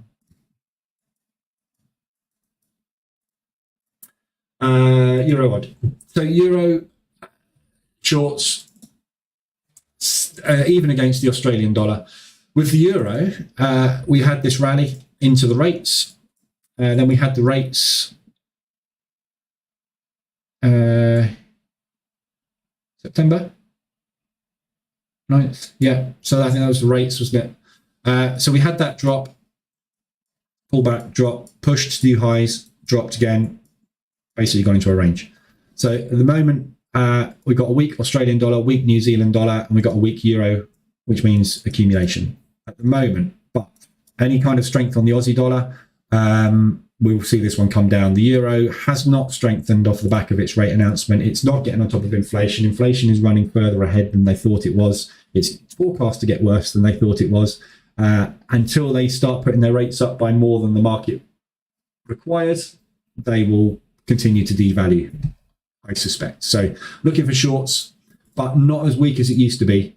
If you look at something like the Euro Swiss, I don't think it's going to forget this movement for the minute, because obviously this is what's happened over the last week. But I don't think we're going to be quite as weak against the Swiss franc as we were. But this is a short. The euro is just a short across the board, and it still is. We are in a temporary pullback. So look at the past. Yeah, the fundamentals are a little bit better for the euro, not massively. We get up to the 72 and we pop our heads above it occasionally. Yeah, this is one of those occasions. Well, was one of those occasions. It's gone, obviously, already. So, that's strong pullback we've had for the last few weeks. Same with all these these euro pairs. Yeah, Euro CAD, Euro Swiss, Euro Yen. Obviously, was a complete mess, but we're looking for shorts on this now. So, if you can get a pullback on it, good luck. I don't think you will. Euro New Zealand, technical level we've just hit there. So this is range bound, basically week against a week. Lovely technical bounce. We need some strength on the New Zealand, which we're not getting at the moment, but Euro basically, looking for shorts. But again, same thing, whenever you're looking for a short, try and pick something that's strong to short it against. Euro US, I think something else, Euro Yen.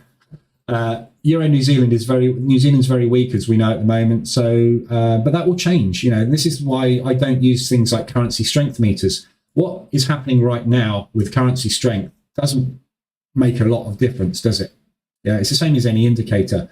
This is what's been happening with that currency, for example.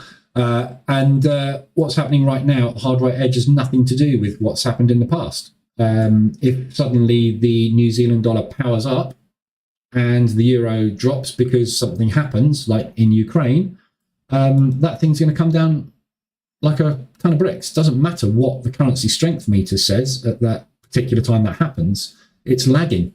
It's telling you what has happened. So again, This is why technicals work well, because the market is looking at areas where historically we haven't been. And this is why support and resistance and supply and demand works, because this is areas the market decided they were not happy to go above. It's not economically viable for us to let our currency get above there. So therefore, that happens again. It's just a rinse and repeat. So euro still short, euro US dollar obviously still short. And again, when you're trending like this, occasionally you get above the 72, but the 24.72 zone on a trend is lovely. We're not going to get anywhere near it. So just can't get into this thing. You're going to find it very, very difficult to get into euro US dollar as a short. I mean, you can take a short, you can press the sell button any time really on it. But, do you want to be selling it when it's, absolutely collapsing out the bottom? You're more likely, if you look at that, you're more likely to get either that, or just a continuation. But it is very, very, very, very extended at the moment. So we are getting a bit of a profit take off of it. But I suspect it's just going to be a temporary thing. Yeah, Euro's not strong. US dollar is at the moment. But you see me talk about it in the Boocamp, and I talk about it all the time. After a strong move comes a profit take, because to be able to take money out of the market in profit, you've got to hit the button in the opposite direction. That's what's happening here. What we never know is how far that profit take move is going to go. We know it's going to come, and that's what we're basically profiting from when we're position trading, is we're taking advantage of that. We're getting on board with them as they do this. So we're getting in when we expect it to start, and then when it does happen, we're out with our profit. We just don't know how far that move is going to go. When you're trying to get into something in a trend, that's the difficulty. Is you've got to try and think, where are we going to go to? Where am I going to be happy to jump on the trend?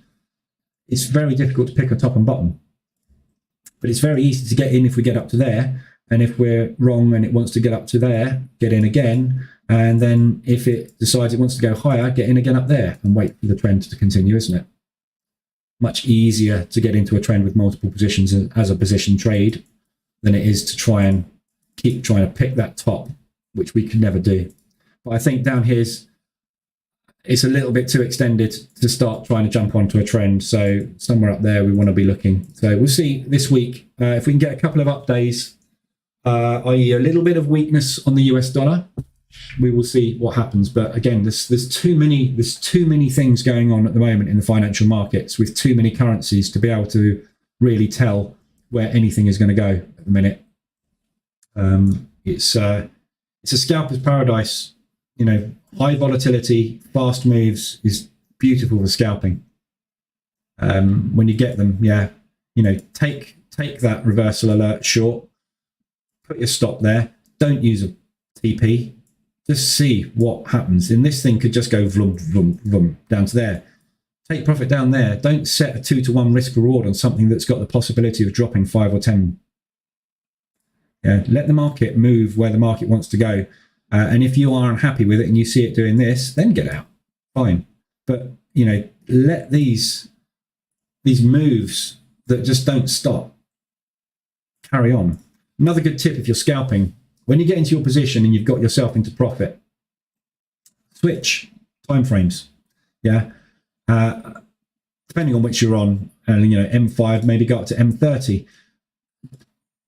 If you get something start to drop and you get in, and let's say your break even there, and move into close so we can see what we're doing. Euro Swiss ADR. So if you've got into a short here, and so you got in there and you've got a break even stop on it, look at the candle prior. If you don't get a bullish candle that breaks that high, the market is not strong. The market is not bullish. You could have an inside bar, inside bar, inside bar. You might be able to touch it and then come back down. Don't get out the trade until you can see that the market is coming against you, and higher time frames will smooth that out for you.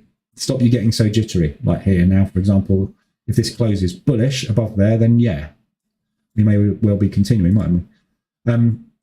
But jumping up a time frame from where you entered, or a couple of time frames from where you entered, just smooths everything out, and it stops you getting out on all of that chop that you see. So all this, like, you know, these three candles here, like, you've got a bullish candle, you've got a bullish candle, bullish candle, you've got a couple of wicks there, but there's three bull candles there in a row. If you're short from there, you'll be thinking, this is getting a bit bullish. You won't have seen that happening.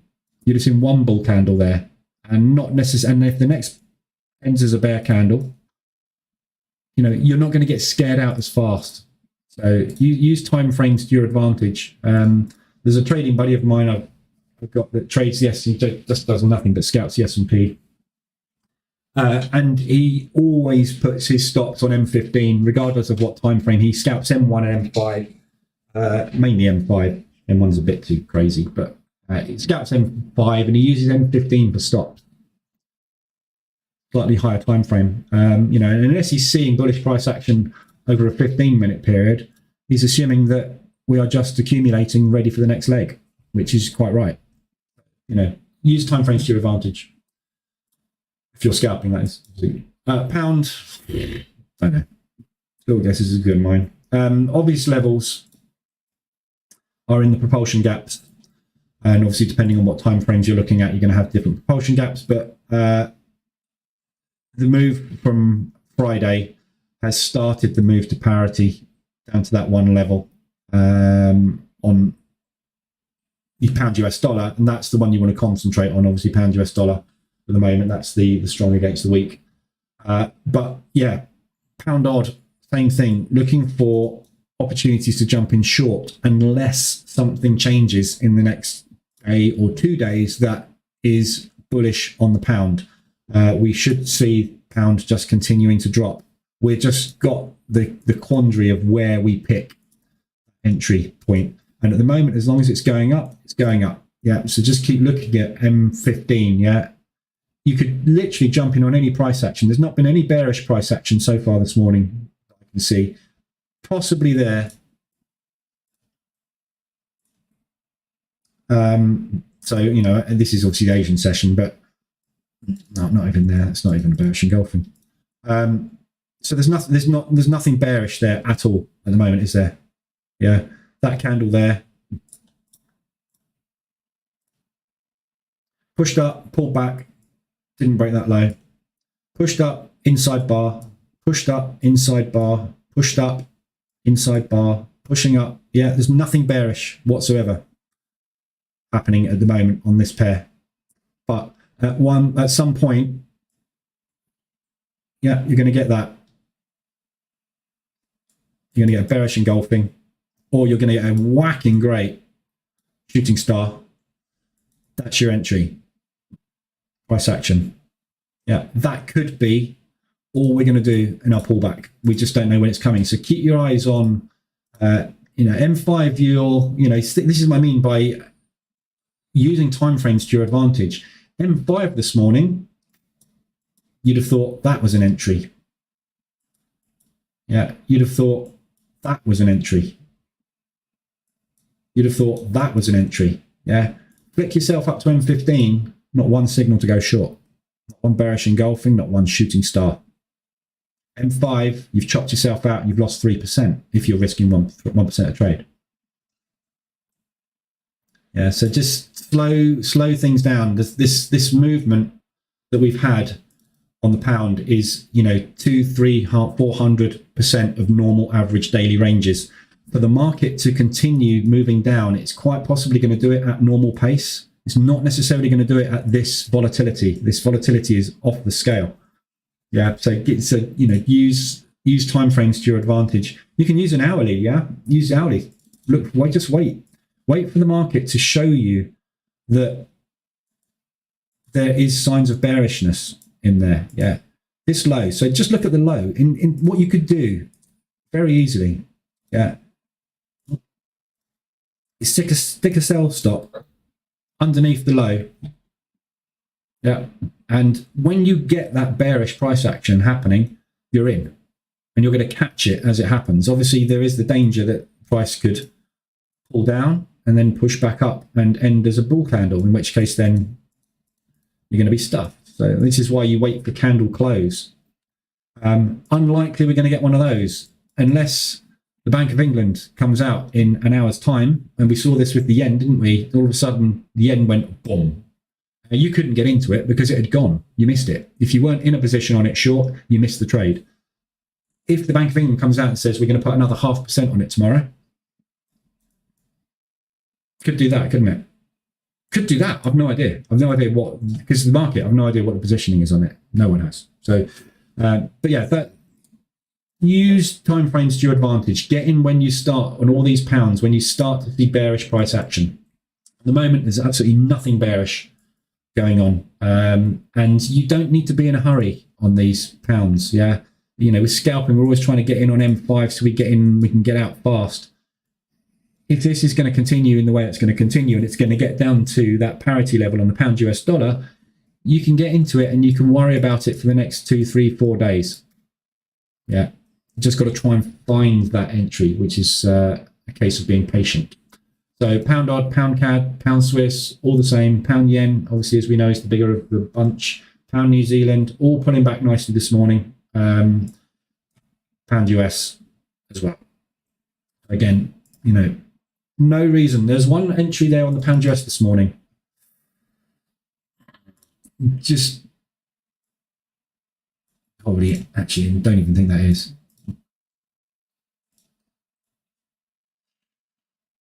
Yeah, I mean, you might have thought that might be a short. Yeah, nothing. It's no weakness yet at all. Yeah, until we get, you know, some break. Look at the lows. Look at the lows. We are making higher highs, higher lows, higher highs, higher lows. Until these lower lows get broken, not just touched, no wicks. When we close below one of these, that is a sign buyers have run out of steam. There's been more sellers in the last 15 minutes than there have been buyers for the first time today in the London session. That could be it. Might not be. That's what stops us for. Yeah. So just wait, be patient, because these moves, you know, these pullbacks that we're seeing happening right now, they could go on all the way up to there. Don't know. But when that move starts, yeah, at least going to test that, aren't we? But I'm pretty damn sure we're coming down here. So you can get into something you can hold. And if you can get in with a 20 to 30 pip stop on this, and hold for 765 with 1% risk, you can double your account. Pretty much. Not quite. At least 50%, can't you? If you can hold it. And again, you know, that's the other thing. Got to hold it. If I was you, and you struggle with out too soon, like I do, if you get a nice entry and a nice stop, and it moves a couple of candles your way, stick a break even on it, shut the chart, and don't look at the pound US dollar for the rest of the week. And then see where we are on Friday. It's impossible to do. I know no one will do it. I've tried to do it. You can't do it. But that's what you want to do, isn't it? You just want to get in and just don't look at it. Because if you look at it, you'll be scared. If you don't look at it, you'll be amazed. You know what? I think I said this when I came back from holiday. Last holiday I went on to Greece, wherever I went. I was trading and managing my positions. And I made so much money, so much more money when I was on holiday than I do when I sit here in my office. Because I was sitting around the pool for 3 or 4 hours, coming back to our room, checking on the charts every 3 or 4 hours, because I wasn't watching it. I was allowing the market to move to where I thought it was going to go without being scared out when a bullish candle came in and taking a bit of profit. And you make more money by not looking at the charts. If you can look at the charts once every 4 hours, you'll be a much better trader. But we can't, can we? We need to be seeing what's going on, what's our money doing, what's the money doing. So, but yeah, pound US dollar short. New Zealand dollar CAD. Again, New Zealand dollar massively weak. It's still weak. Canadian dollar will quite possibly power up a little with the US, as it usually does. So again, shorts on it, trying to find an opportunity to get in. We've had a couple of bounces above the 72 on it, but not much. You know, this is a weak currency. and we're very extended. So we're short. We're looking for short opportunities on it. And again, trying to find short opportunities, quite difficult. There's one up there, but I mean, I don't think I wouldn't have taken that. It's not extended enough for me to take. So someone mentioned to me as well at the weekend about looking at different RSIs. I use the 21 and the 14, which is what I've always used. Getting out early is one of my biggest problems. The almond, yeah, everybody's biggest problem. You know, it's like you always, the trouble with trading is you're always chasing losses. So therefore, whenever you have money, they contribute towards removing your losses. So you want to do that as fast as possible. It's just that's the psychological part. We want money. When we see money on the table, it's hard not to take it away. Think of it like I don't know if you've seen that. If you're not in the UK, you won't have seen it. But there's a program in the UK called Dickinson's Real Deal, and they basically antique dealers will give you money for your stuff, whatever you've got. If you've got an antique or something that's worth any money, they'll give you money for it, basically. And what they do is they say, right, okay, what I'm going to do is I'm going to give you £50. Yeah, and you go, nah. And then they go, all right, well, I'll give you £60. And you go, nah, I think it's worth more than that. And then they'll give you £70, and they go, nah, it's still not enough. And then I go, all right, well, I don't think it's worth much more than 75. It's starting to slow down. And you're going, but if I don't take that, I have to go to auction. If I go to auction, I might only get 50 for it. I'll take the 75. Yeah, the dealer takes it to auction and makes 250 quid out of it. If you'd have held it to what you thought it was worth, you'd have made it. But because the money's on the table and we can have it now, we take it because it's real. I can have it right now. I can close it and I can have £70. Woohoo! There's a high probability I'm going to make 250, but I can have 70 now because I've lost 150 this week, and that's half of my money back. If you'd have held it, you'd have made 100 on top of your 150 loss, but you can't do it. That is the psychology part. Any psychology course that deals with anything apart from that bit is that in a direct or indirect way is not worth the money. You know, that's what you've got to deal with. Psychology of holding your positions is the biggest thing. Anyway, we all know that. And the fact that you identify the problem as being a problem is a huge step towards solving the problem. You just need to find a solution. And I was told by my mentor, one of my mentors, that was the way to do it. He said, every time you take a trade, you stop looking at your time frame that you took a trade on and you only look at that one. Yeah, that is now you are trading. And this is where part of what I say, you know, with the H4 M15 strategy, you are trading H4.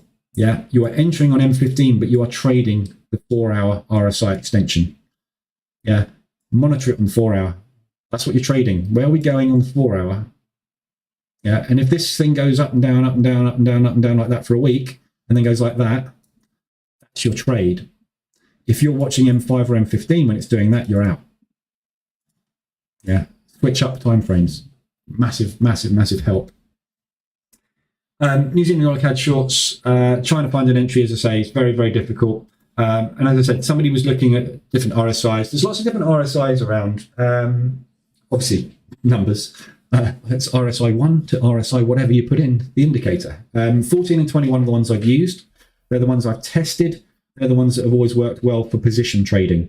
If you're looking to get into scalps, or you're looking to get into any type of different entry using RSI, the 14 and the 21 may not be the best. Yeah. So if you're looking to get into New Zealand dollar CAD, for example, in this downtrend, and you want to trade on the hourly charts, you had entries back here, right? But all of this, you've missed it. You missed the lot.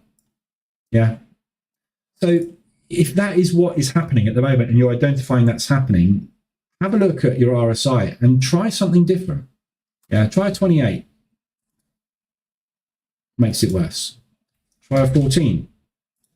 Makes it better. Okay, so now I would have got in here. I definitely would have got in on that. Yeah, if I was using RSI 14. So I'd have had 2 extra trades. Yeah. Have another look at another RSI. Back test it visually yourself. Try an RSI 7. A lot of day traders use RSI 7. intraday. Yeah. Look at all these opportunities it would have given you to get into shorts. Yeah. But also look at the opportunity it would have given you to get into a short there from a position trading perspective, and look at all of that extra drawdown you would have taken rather than getting in up here, 50% more drawdown. And that is why I'm using the 14 and the 21. Because the 14 and the 21 work for position trading for my mean reversion strategies and my trend following strategy with position trading. If you're looking to get in with stops, 14 and 21 probably aren't your best bet. You're not going to get enough signals, or you're going to get signals, but they're going to be super high quality. So if you're happy to wait for the A+ signals, take them. But if you are finding you're missing all of this and you want to trade not as a position trader, but use the market reversal alerts indicator with a higher time frame for scalping, entering with stops, then test different ones. Lower RSIs are obviously going to be more effective because you're going to get more signals, but with more signals comes less quality and more losses sometimes. But if you're on a heavy trender like this, yeah, you'll have only had that entry there, which was is a beautiful entry. That's why I use it, because it was beautiful. But at the moment, I'm super cautious and I'm going, big extensions. But if I was using a stop, I'd have a crack at that, especially because of that. I mean, that's, again, you want a lesson on propulsion gaps and why propulsion gaps work. Doesn't get any clearer than that, does it? Yeah. Banks have gone short. Banks have added short. Banks are getting out. But anyway, that's New Zealand dollar CAD. New Zealand dollar Swiss. Again, yeah, Swiss franc strong. We've had a bit of a blip on this, but overall, Swiss franc is stronger than New Zealand, has been for a long time. This, I need to see what this is doing, whether this is going to do that, or whether we are just going to get a pullback and drop and confirm that the Swiss franc is still strong based on that rate announcement. It should be. Their inflation figures weren't that bad forecast-wise, and they did put their rates up by what they said they were going to. So it should all be falling in line with a strong Swiss franc. There's nothing coming out of New Zealand that suggests that it should be this weak, but also not necessarily strong. So I think this is a short. Again, same thing. You had an entry there. M15, M5 entry there, which was beautiful. Worked out lovely. Money markets pricing 175 basis points. That's what we had this morning, wasn't it? Oh, another by November. Jesus, look.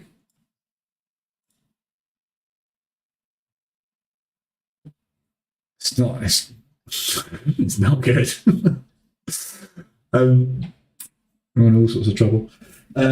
New Zealand, I want to move to America. I want to move anywhere. UK at the moment. Right, so yeah, carrying on shorts. Again, if you try different ones. If you're looking to get in with stops, use a 7 or something. This is on the 4 hour, obviously, on an hourly. Use a 7 or a 14, for example, on an hourly, and you'll find you will have got an entry there, which you didn't get.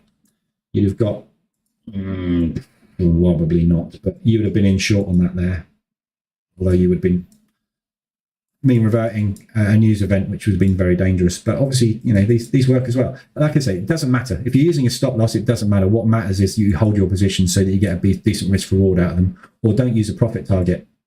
Yeah. If you'd have got in short on that, look at the M5 reversal alert on this New Zealand dollar Swiss. So you'd have got the alert hourly extension here.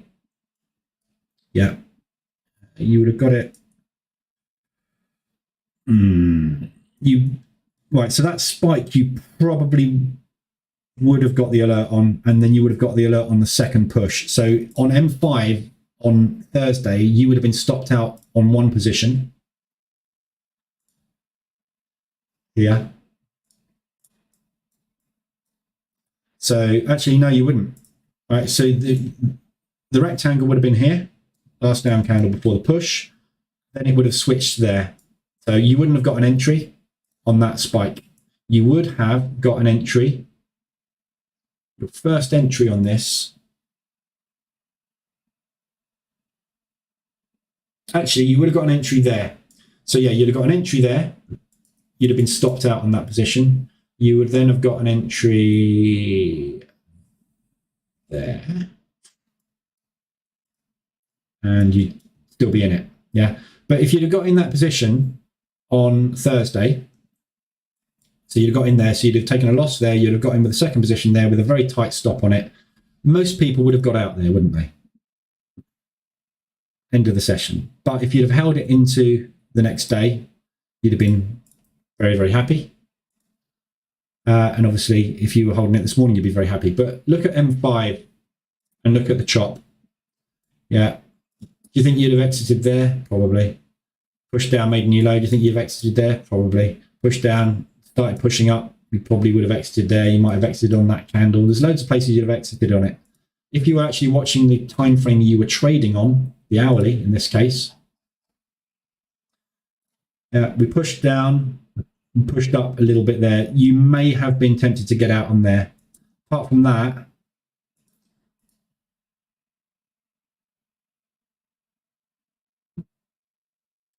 there's just no reason at all to get out on Friday.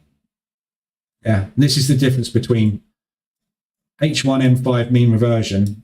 Yeah, you are trading the hourly chart with a 5-minute entry. You're trading the hourly move, not the 5-minute move. The 5-minute move is going to go chop, chop, chop, chop, chop. The hourly move is smooth. So you'd still be in it. And this is what I say, don't use a TP. You got in up here, remember, with a stop like that. If you got out of end of day, you've got a 2-to-1. If you got out at end of Friday, you'd have got a, that's what to 1. 17, 110, so 20 is sort of 6-to-1. You know, but you know, you're not necessarily going to get the entries if you're scalping in that way using the mean reversal alert indicator to tell you when the structure break happens with hourly RSI extensions. You're not going to get it using, at the moment, on these fast trenders, using the 21, which is what we normally use for position trading. You need to switch it down. And as I say, try them yourself. Try 14, try 7. 7 will get you into a lot more opportunities, but you're going to get a lot more false signals. But don't forget, this is why we're taking reverse alerts. We're not getting in because this is extended. We're getting in on the lower time frame because we've had a reversal alert, i.e. we've had a structure shift start. Yeah, so you're not getting in just because it's extended. If you don't get that signal on M5 to get in short, you're not getting in. You don't get in because of that. You get in because the reverse alert happens on the lower time frame. So play with it. Yeah, do some back testing yourself. But this is more to do with these trendy pairs. Stuff that we're just struggling to get into from a position trading perspective because it's just not pulling back enough. It's just collapsing. Those are the ones we need. What lot size are you using on the DAX on E8 and roughly what size stop? So on the DAX on E8, I'm using 9 to 11 lots. And stop somewhere between 300 to 400, 30 to 40 pips.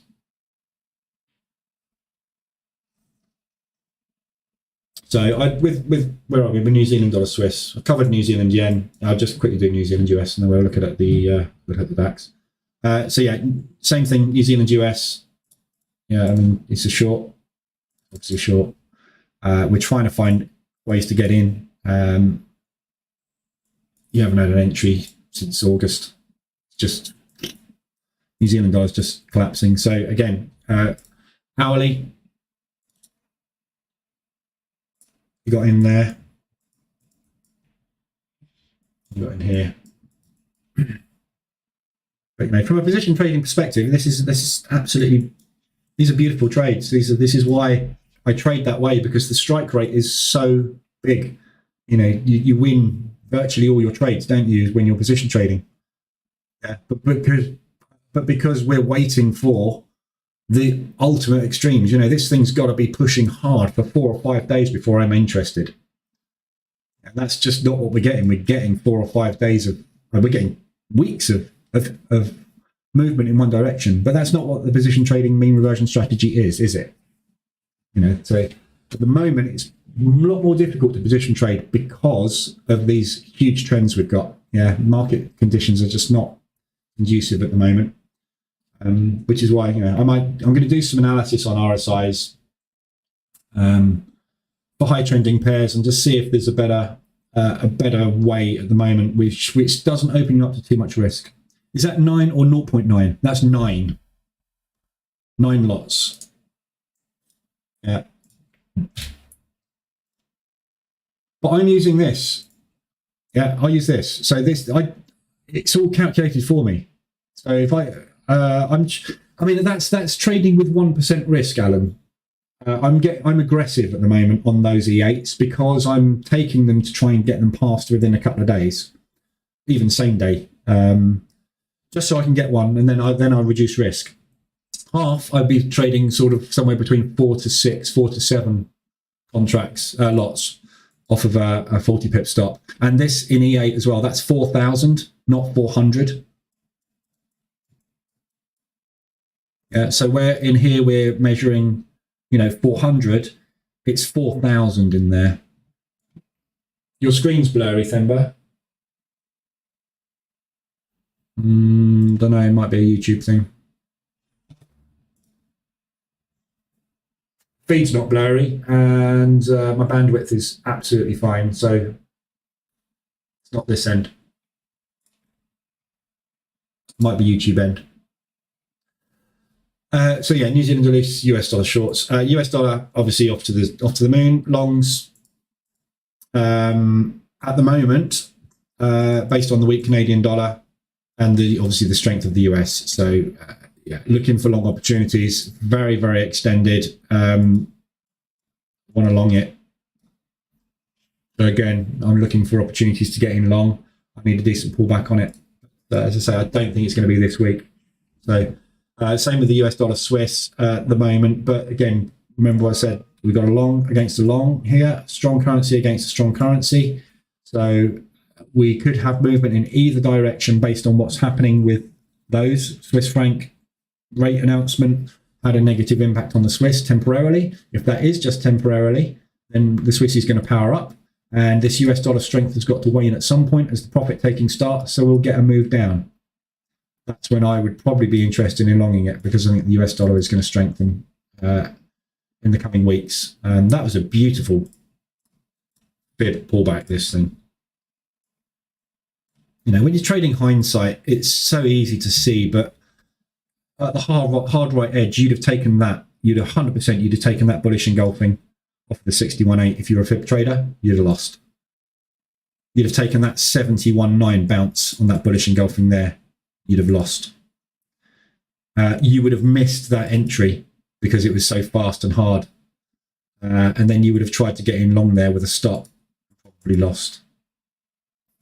This is what the market does. Yeah, they don't move it this fast and this hard because they want to show you what they're doing. They want you to be missing the move. Yeah, they catch you twice.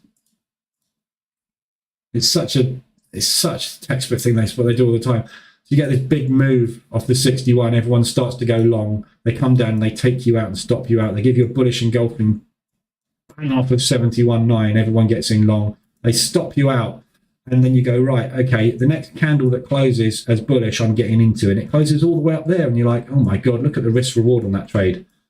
Take that. So they've stopped you out 3 times, and then they're giving you such a massive stop loss that you don't actually take the next trade, and that's the one that works. Which is why position trading works so well, because none of that affects us whatsoever. Lovely. Anyway, so yeah, US dollar Swiss looking for longs, and US dollar yen, we know, is a confusion at the moment. I wouldn't trade that either way. I have no idea what's going on with that. It's until it breaks this range.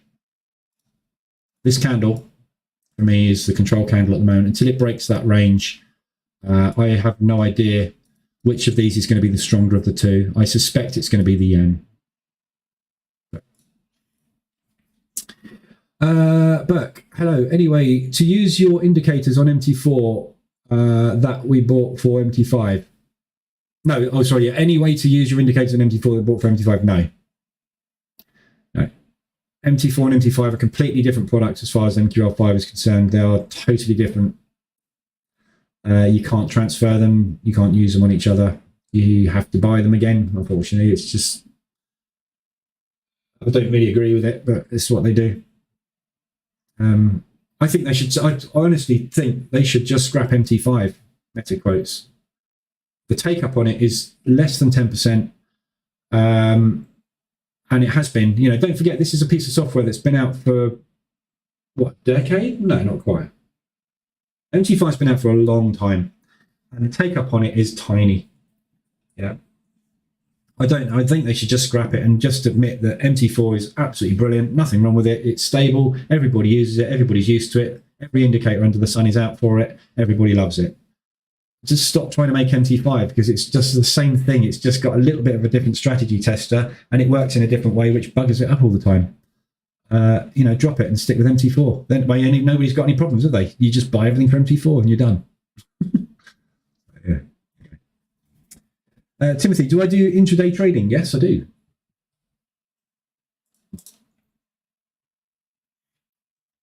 Scalping. Right, so let's look at the indices quickly. Oil, obviously, we know is coming down still very hard. This bounce is not holding. The oil market is not holding at the moment. Everything is obviously acting out at the minute, but oil, again, huge down day on Friday with what happened with the rest of the markets as well. A lot of repositioning of funds, and obviously oil didn't benefit from that. So same thing with oil. Looking for short opportunities on it at the moment, but my heart says I want to long it because everything in the fundamentals from supply and demand perspective is saying that oil should be going up, but it's not. So I don't really know what to do with it, so I'm not trading it myself. But it is very orderly. You are getting these nice big pullbacks. You get these up days, and I think if you're getting in well with oil, you should be able to get an opportunity to get out. It's just when it does these things, like, as I say, same thing as gold does, it puts in these ridiculous moves. If you don't get that opportunity to get out, you can get stuck in it. So I've just decided to take it off the portfolio for the moment. I am still monitoring, I'm still interested in it, but more from a what the hell is this thing doing perspective than trading it. Gold, obviously coming down. Like I've been saying, you're trading across. So you are trading across against the US dollar. If the US dollar pushes, gold is going to drop. And the US dollar should be doing that. So I'll be looking for shorts on gold. Ladder building along at the moment. First trade open on oil. Yeah, it's a good spot to get in on oil. I think, we're very extended. It's a very big, strong move, taking us extended. We didn't get that. We just got a flag, basically, from Friday back up into the propulsion gap. And obviously they sold back into that. So, yeah, it's in a good spot. I get the feeling we might come up and retest either of those levels there. But also this, where you've got the reversal alert support rectangle, that is a small accumulation. It's clearer on M15. But yeah, that accumulation there, that could, where that propulsion gap is, it's already reacted actually, gapped up to that this morning and came down. So that is another reaction point. But there's a few places you need to be careful that you might get a reaction to the downside. So, but yeah, it's extended. It's likely to pull back, but we are fighting the trend on this. The only reason I was longing this thing was for fundamentals, and ignoring what the market was saying, which is wrong. The fundamentals say this should be going long, but the market's taking it short. So difficult. I still think the fundamentals are long on it, but where this is coming to, I don't know. Oil's a difficult one at the minute. you got 64, 60, 65 a barrel. I mean, but then again, would you have said US dollar, pound US dollar would get to parity this year? You'd never thought it, would you? Would I think that oil would get down to 60 to 65 a barrel? No. Not after what happened in Ukraine, but is it heading there? Yes. So, I don't know. Difficult to predict. Indices. Big down day again. We're pulling back on the DAX this morning. Played a lovely gap fill this morning, which was just a dream trade. Perfect. Worked out lovely. We're done for the day. I'm going to do another. I'm going to start another evaluation this afternoon. Do the other one. So yeah, I'm going to do another evaluation this afternoon. Start another one today. And DAX at the moment, very careful with longs. The only reason I took that long this morning was because of that move that I was expecting to get back up to the gap fill. I posted this in the Telegram group this morning just as soon as the market opened. It looked like it was going to go, and it did, which was lovely. Just worked out nicely. But where we go from here, don't know. We've just broken through a major support on the DAX. So we were looking at this level. Remember I said on Thursday, I said there's a chance we might get down and retest that today or tomorrow, which obviously it did on Friday, and it didn't retest it. It slammed it and it just went. But the reason this didn't retest was because of the fundamental news that we had coming out, which drove the markets through the floor. So whether or not this just did not get a chance to retest, or whether with the news people pulled their limit orders down here, which is what I suspect, meaning the market could just flush through it, I don't know. So it's quite key this week, because I think this week we've got a possibility of making a bit of a flag and pulling back up above this level. So I'm watching what happens here at the moment. I'm going to see what happens in New York.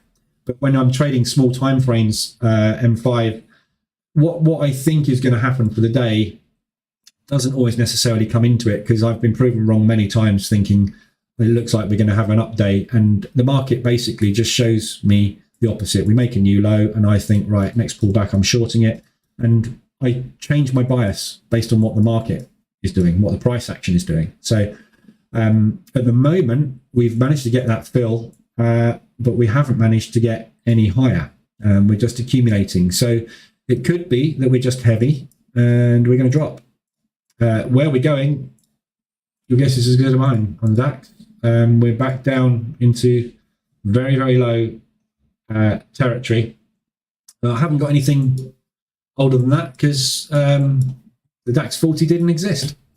It used to be the DAX 30. So you'd have to go back and look at a broker that's got the old DAX or a combination DAX to see where the next levels of support are. But for me, with indices, I'm short biased anyway. So I'm either looking for pullbacks to short, or just doing what the market's doing intraday.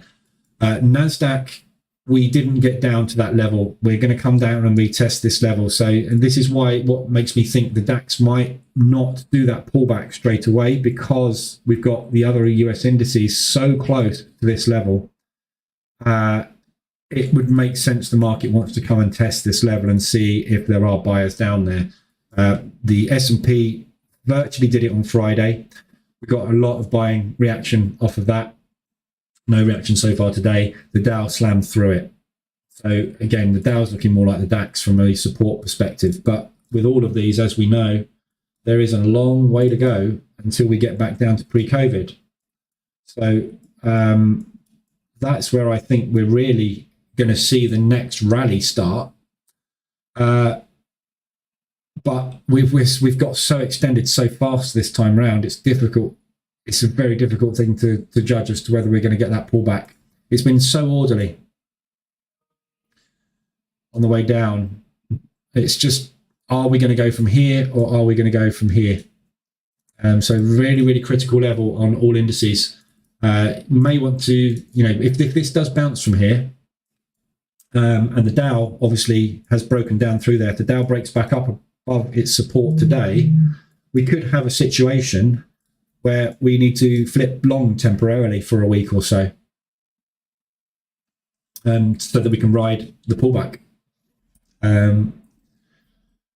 But yeah, it's just difficult. So again, this week is a really horrible week because we've got so many fundamental shifts last week and currencies which are potentially changing direction and speed of movement. It's just very difficult to tell where it's going. And volatility like this is where you want to be trading small time frames and holding on. When you get into a position, and we've all done it, you get in on that M5 candle that is a bearish engulfing, and then literally for 20 minutes it drops.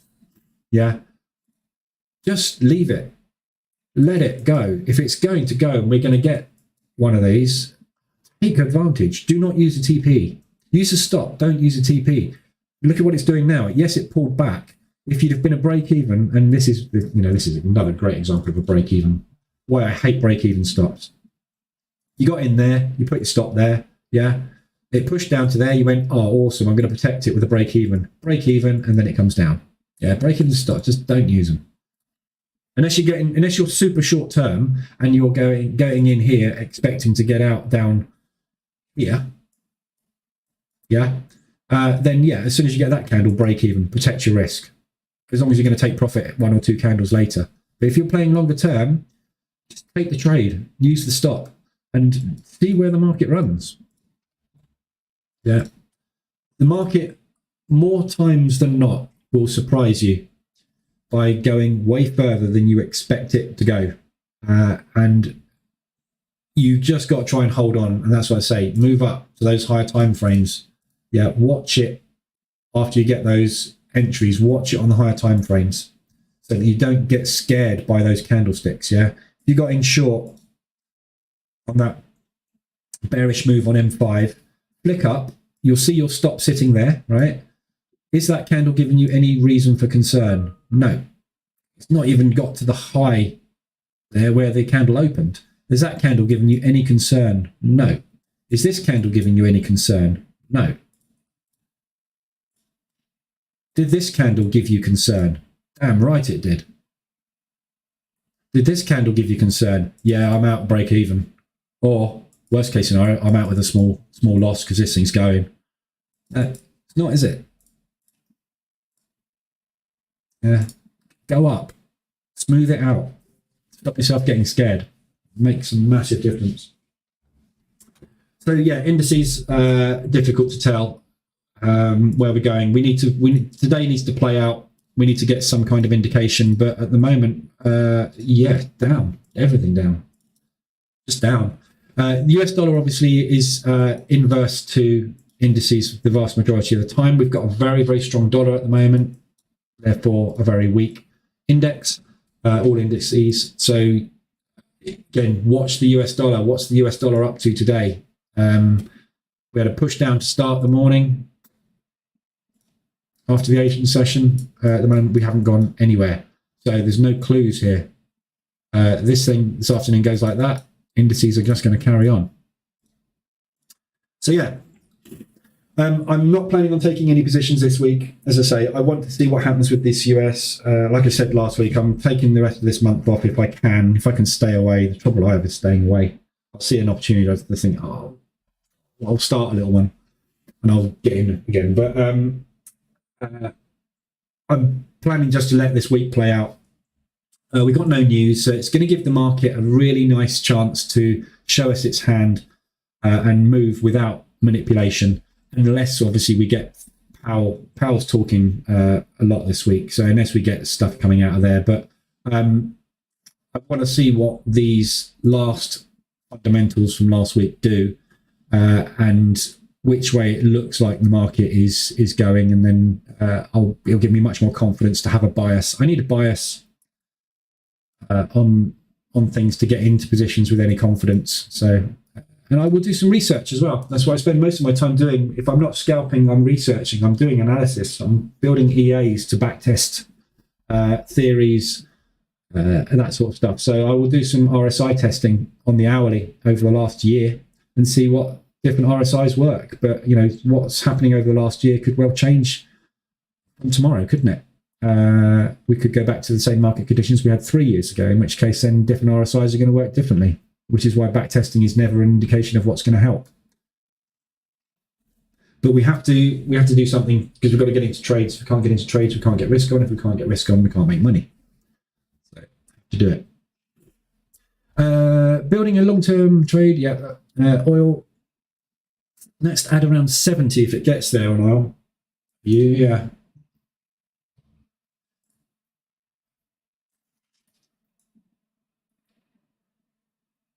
That's a long way, 70. That's 2 ADR away. I'd get in again before that, otherwise you're going to find it difficult to get out. I'd get in at 75. The next big round number is 70. Think numbers, yeah, with these things. Commodities will quite often move off of round numbers. Or around the round numbers. You know, it does hit to the pip and bounce. We know it does. But it will move, it will have a reaction from somewhere around these areas where it will give some kind of movement enough to get you in or out of a position. So look at those levels as potential add points. Yeah, if you get a 125 ADR hit to the downside today, gets to 75, somewhere around there, you're likely to find buyers. And if you can get that sort of movement, that's it, you're done. That's all you need.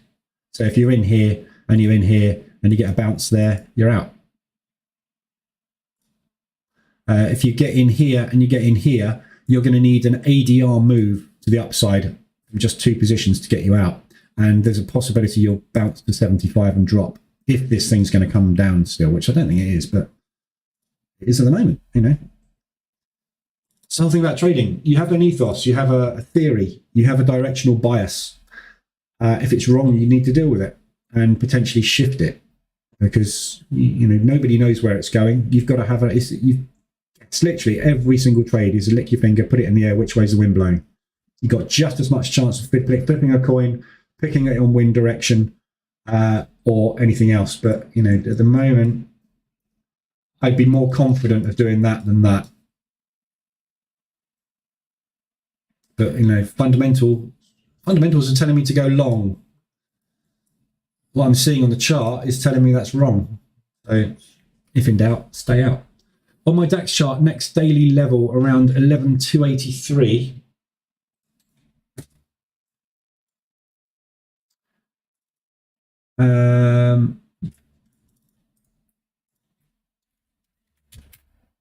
Right, okay, so that's the next daily.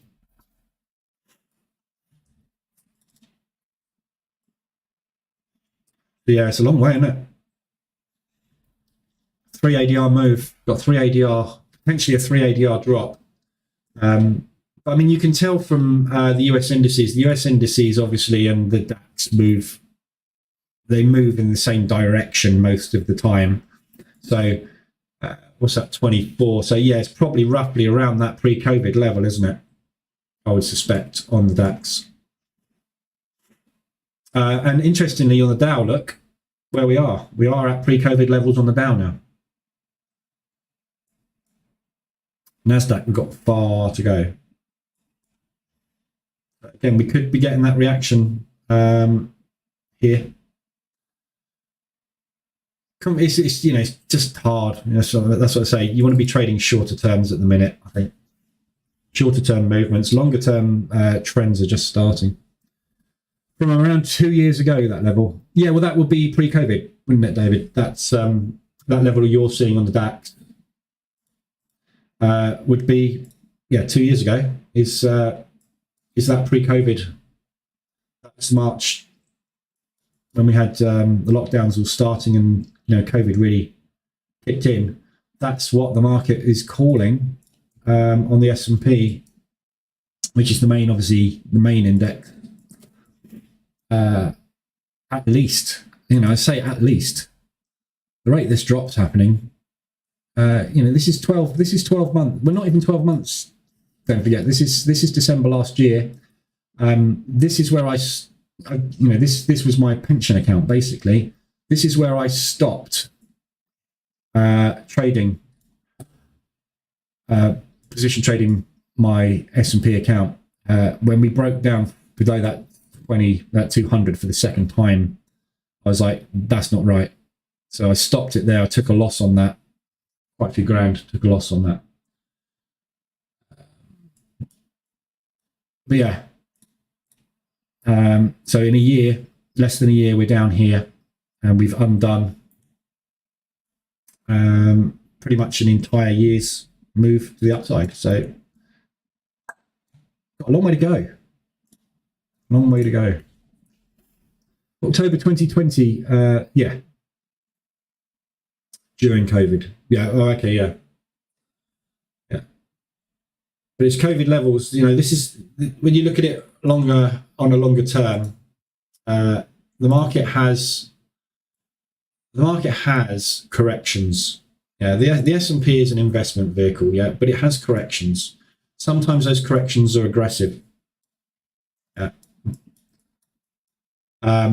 That's the worst correction we've had on the S&P for a long time, back in 2015. Yeah, and then you look, we had a big correction there, 2017, financial issues. Then we pushed up. Yeah, and then we had another correction there. So, you know, market did not perform that year. Bad year. I think it's 1 in 12 years you get a negative year with stock indices. Then we started our lovely rally, you know, a couple of normal pullbacks to the 200. You know, 200 works beautifully. And then you had COVID, which screwed everything up. But the recovery from COVID has been far too rapid. Yeah, look at our normal rate of ascent and our recoveries. Normal rate of ascent, recoveries. Normal rate of ascent, COVID. After COVID, look at our rate of ascent.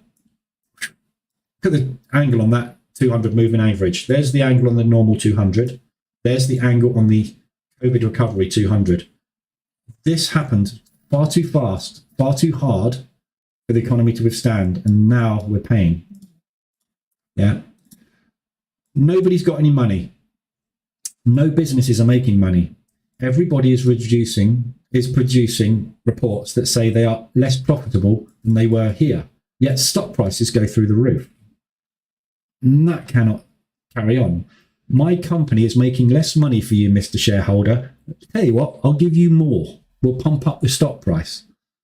Totally unsustainable. And this is what we're paying for. And this is now going into a recession. It's a perfect storm. Everything at the moment is the perfect storm. It really is. It's just badly timed, everything happening at once. So where we're going from all of these, you know, when you say pound US dollar, you know, my wife said to me this morning, so what happens when we get down to parity? I was like, I haven't got a clue. Never been there. I've no idea. I know what happened to the euro when we got there. It wasn't good. Everyone thought, oh, finally. Oh, yeah. Do we think the pound is going to bounce at parity? Yes. Do we think it's going to sustain that level? Just don't know. Economics. We do what the market tells us, and the market at the moment is telling us just to keep shorting the hell out of this thing. How many people do you think right now are buying the pound? The entire world. I'd imagine by the looks of things. Yeah. What's sitting under there?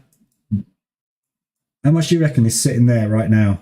How many of you have got money sitting there right now? Anybody?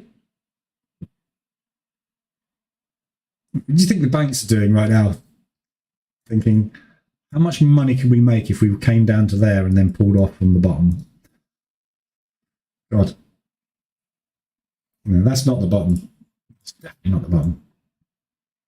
Not far off though. Anyway, so yeah, that's all I've really got for you today. As I say, analysis this week, you know, analysis last week was very much pinch of salt. No idea what's going on because there's far too many fundamentals released. Analysis this week is very difficult because we're having the fallout of those fundamentals. There's still things on the cards that may come out of the pound that are going to upset the market. We've got the yen at the end of this week, which is probably going to upset the market. So two of the big market participants are probably going to screw it up again. So this week, just be very, very, very, very careful. As I say, you're better off short-term trading. M5, H1, as much as I hate to say it, stopped this week. Yeah, look at what happened to that signal on MQL5. Yeah, no, nobody's safe. The market, every time you think I'm doing well, the market will turn around and go, you're not doing as well as I am. So ADR Euro New Zealand, that's just chop fest. Utter chop fest. Probably a good short there though. Multiple levels we may react at there. If we get 125 on that today,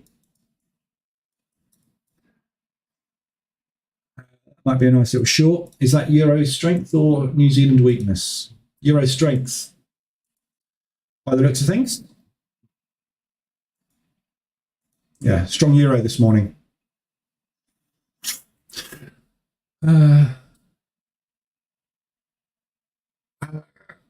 I can't even say your name.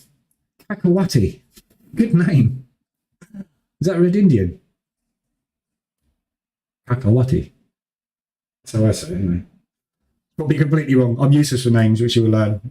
I'm absolutely terrible with names, pronunciations of anything that isn't English. It's just not. It's one of those weaknesses I have. Pound US dollar, yeah. And so yeah, be careful. We're getting some nice tails going on the pound US. So when you're looking for these entries this morning, reverse alert's going to be tricky. We have had that triggered now, so we've got a new. No, that's not right, is it? I was going to say this MT4, this one MT4 I've got just redraws badly. It's something wrong with it. So yeah, just about to get potentially a reverse alert on that here. So gap fill completed from this morning. That could well open the floodgates. You're not going to get that speed of movement today. So, if you take a short here and you're targeting down here, on a normal day, on a normal week, that's going to take 2 to 3 days to happen. Yeah, we're looking at something in the region of 420 pip drop. The ADR on this pair is 160. Yeah, you're looking at 3 or 4 day movement. So, don't be fooled by that. That's one move and it's over now.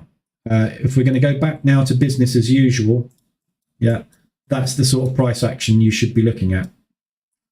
Yeah, much slower, much smaller candles compared to what we've got at the moment is just utter lunacy volatility. So, but starting potentially, this could be it. There's a nice bearish move just gone on M15. Not a bearish engulfing. Yeah, so look at this candle here. Potentially that low. That would be a good break point to get in. If we break below there, we are showing obviously signs of potential rollover, and you'll get your M5 reversal alert on that candle. But again, just be careful. Yeah, be prepared to be stopped out, because if this thing just wants to go, it's going to go. There's nothing you can do about it. Every intraday trader at the moment is longing this, and they could well just continue. We don't know where they're going, do we?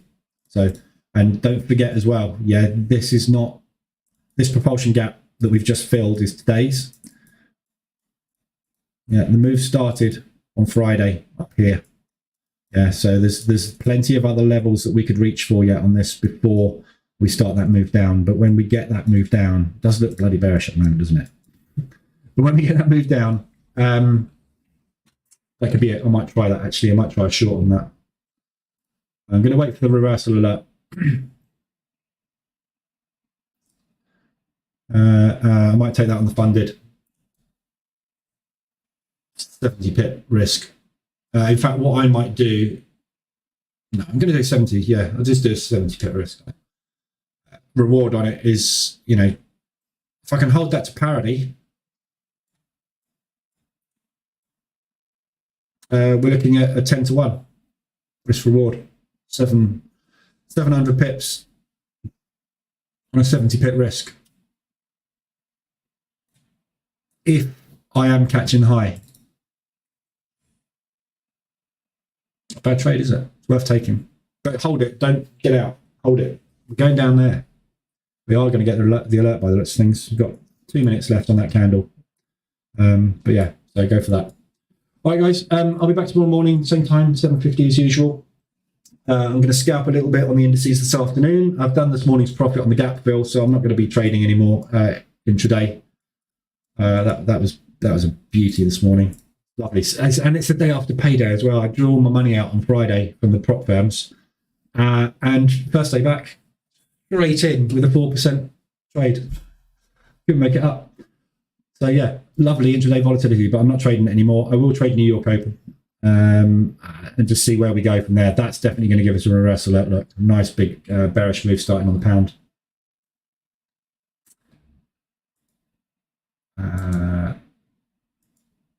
And it is pound weakness, definitely. It's not US dollar strength, it's pound weakness, all coming down. Look. So pick a pound pair. I would pick the strongest at the moment, which is pound US. Or pound yen, another really good one. Just about to get an alert on that as well. Pound yen is also another really good pair to short with the yen strength. I think we're going to get continued yen strength this week. So again, another one really good for shorts. And again, where that's coming down to,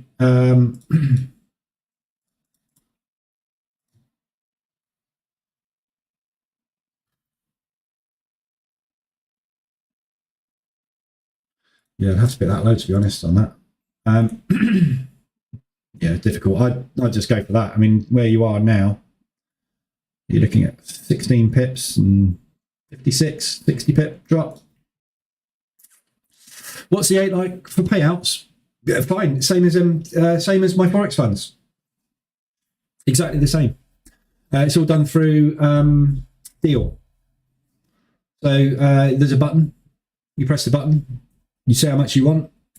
They send you the invoice payout request in Deal. You press the button, money appears. Done. So yeah, no problems whatsoever. They're very young, EA. So that's the only. I was concerned because they are a young company. They only started last year, so they're probably 18 months old. Whereas my Forex funds is obviously a lot older than that.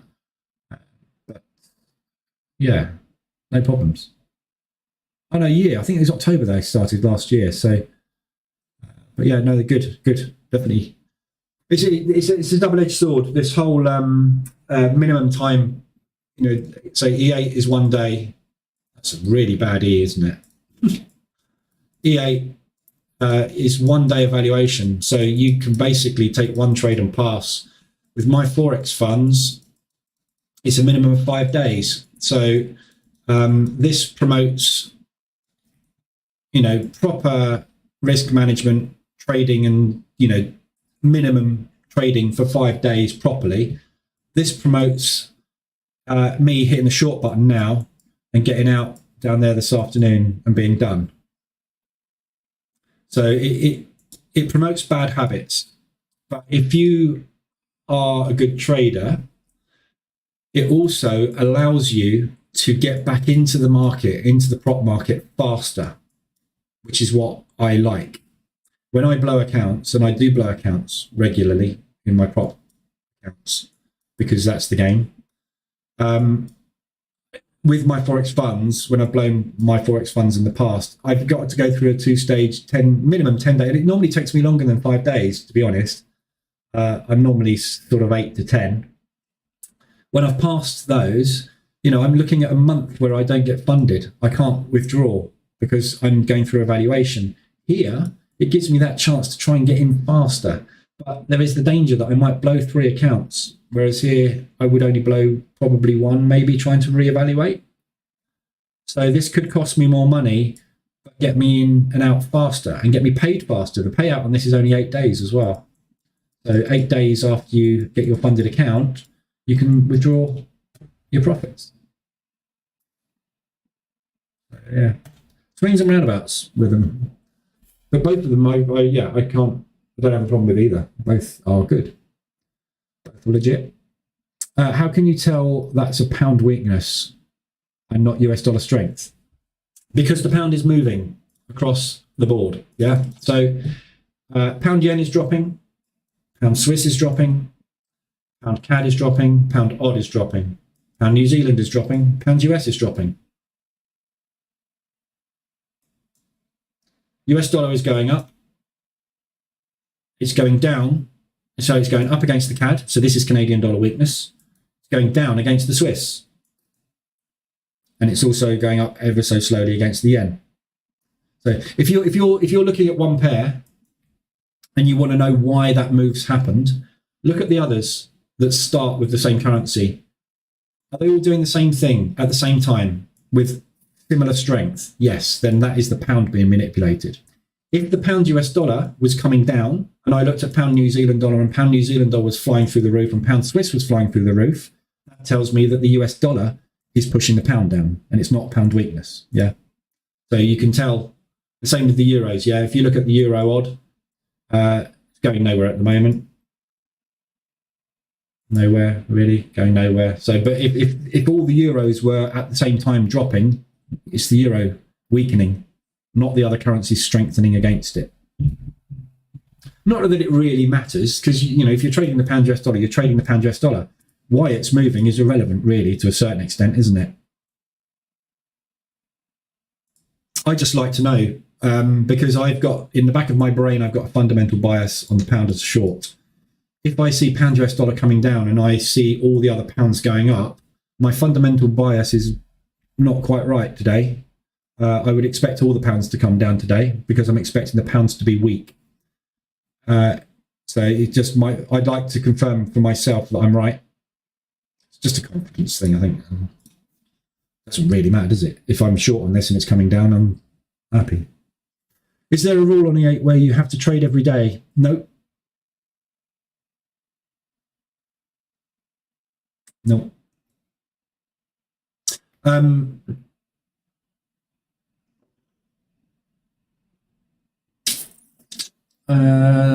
No, there isn't. There's no. My Forex funds hasn't got a consistency rule. You have to trade a certain number of days, but you don't have to trade every day in my Forex funds. Go and read the rules. I don't know. To be honest, I know there isn't one. But there may be a rule that you've got to trade for a certain number of days. Some of them have these horrible consistency rules where you have to trade 20 out of 30 days or something stupid to get paid. And in which case, like Apex, I've got to trade every day with Apex. But what that makes you do is just take a 0.01 short, and then as soon as it moves down, you close it out, or moves up, you close it. You just close it out. You just take a 0.01. It's a pointless rule. This is why I think the prop firms have kind of ignored it. Really, it's pointless. Yeah. If you want me to trade every day, I'll trade every day. I'll stick an EA on the count, and I'll tell that EA to take a short at 0.01 at midnight, and I'll tell it to close it out at 1 minute past midnight. There you go. Am I trading? No. But you wanted me to take a trade every day, so that's what I've done.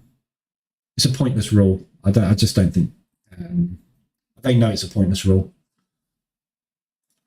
It's just another. These prop firms. You've got to remember. It's a fight. It's a game that you're playing with them. Every opportunity they can to trip you up and stop you out and lose your account makes them money. Even if you are a great trader, if you had I know somebody this has happened to, it's horrible. But if you have an account you've built up and you've got a really nice profit in there, and you accidentally break the daily drawdown limit rule, and you've got 20 grand profit in that account, you can't have it. They close your account, they stop you trading the account, and you can't have those profits. So they make that 20 grand. All of it. And then you have to pay them again for a new evaluation. So everything they can do. So that rule where you have to trade every day on some of those accounts, it's not there because they want to make sure you're consistent. It's there to trip you up. Delay your payment. It's there. It's always there. All the rules are there in their favour. but they've got to make them as nice as they can, otherwise no one would obviously try it. But you get to know the rules. Like I have a rule now. I got stopped out on one evaluation by $1. I set my stop, which got triggered, but I slipped. I slipped by about $12 on it, and I got the evaluation got cancelled because I went to, I think it was $901 instead of $900. 900 was the max daily, 800 or something. I can't remember which one it was. It was a smaller account, but I got stopped out because I screwed it with slippage. Slippage screwed me, and I don't know whether they slipped it to stop me out or whether it just slipped and it was just one of those things. It doesn't matter, does it? I got stopped out and I lost the evaluation. So I now have a new rule. If I'm within $100 of my daily stop out, I stop trading to make damn sure. And every time I put a new trade in, if I'm getting close, so let's say, for example, I've got $800 or pound or whatever it is as my max daily drawdown. If I'm taking a trade, if I'm $650 in drawdown, for example, and I'm taking a short, I will make sure that that stop is not 150. Yeah, it's something between $50 to $70. So if I stop out on that at 70, that's going to take me to 720. I got loads of room. They can slip me all they like. They're not going to slip me, say, $80. Unless there's if there's a news event, yeah, I'm going to get stuffed. Slippage, you can't do anything about it. All brokers, live account, demo account, evaluation account, prop account, slippage is slippage. Yeah, you get slippage everywhere. You get slippage in the futures market. You can't control slippage. It's liquidity. It's not there. It's not there.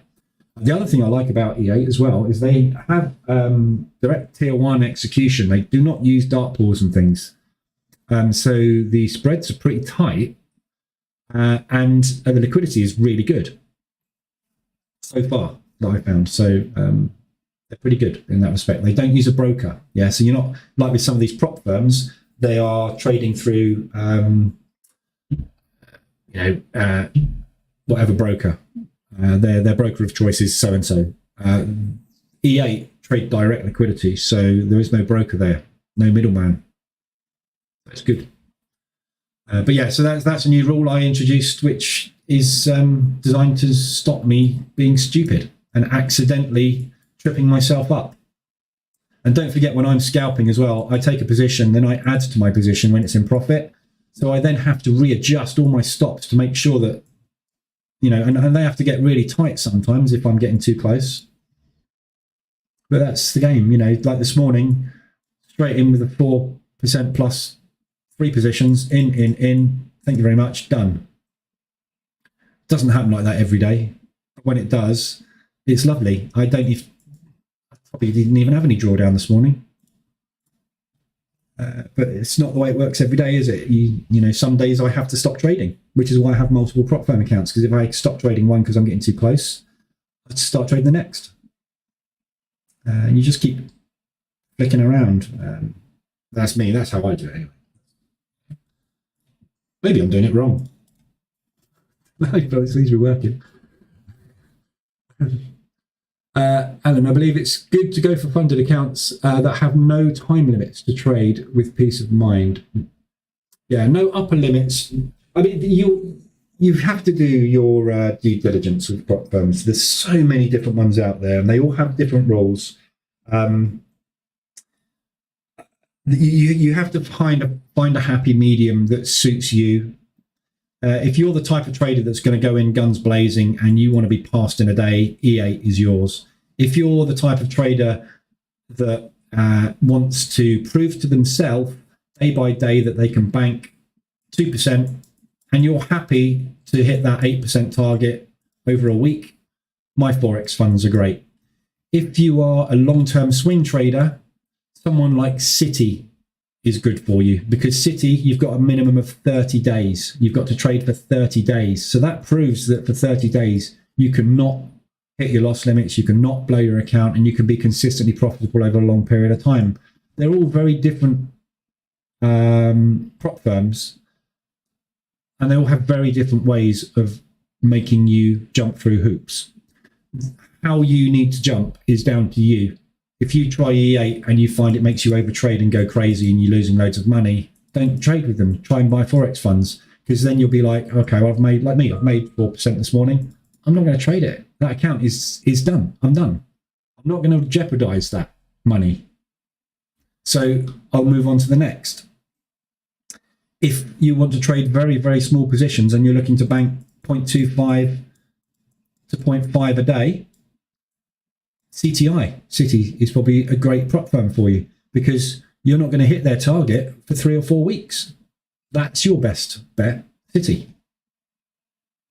All different.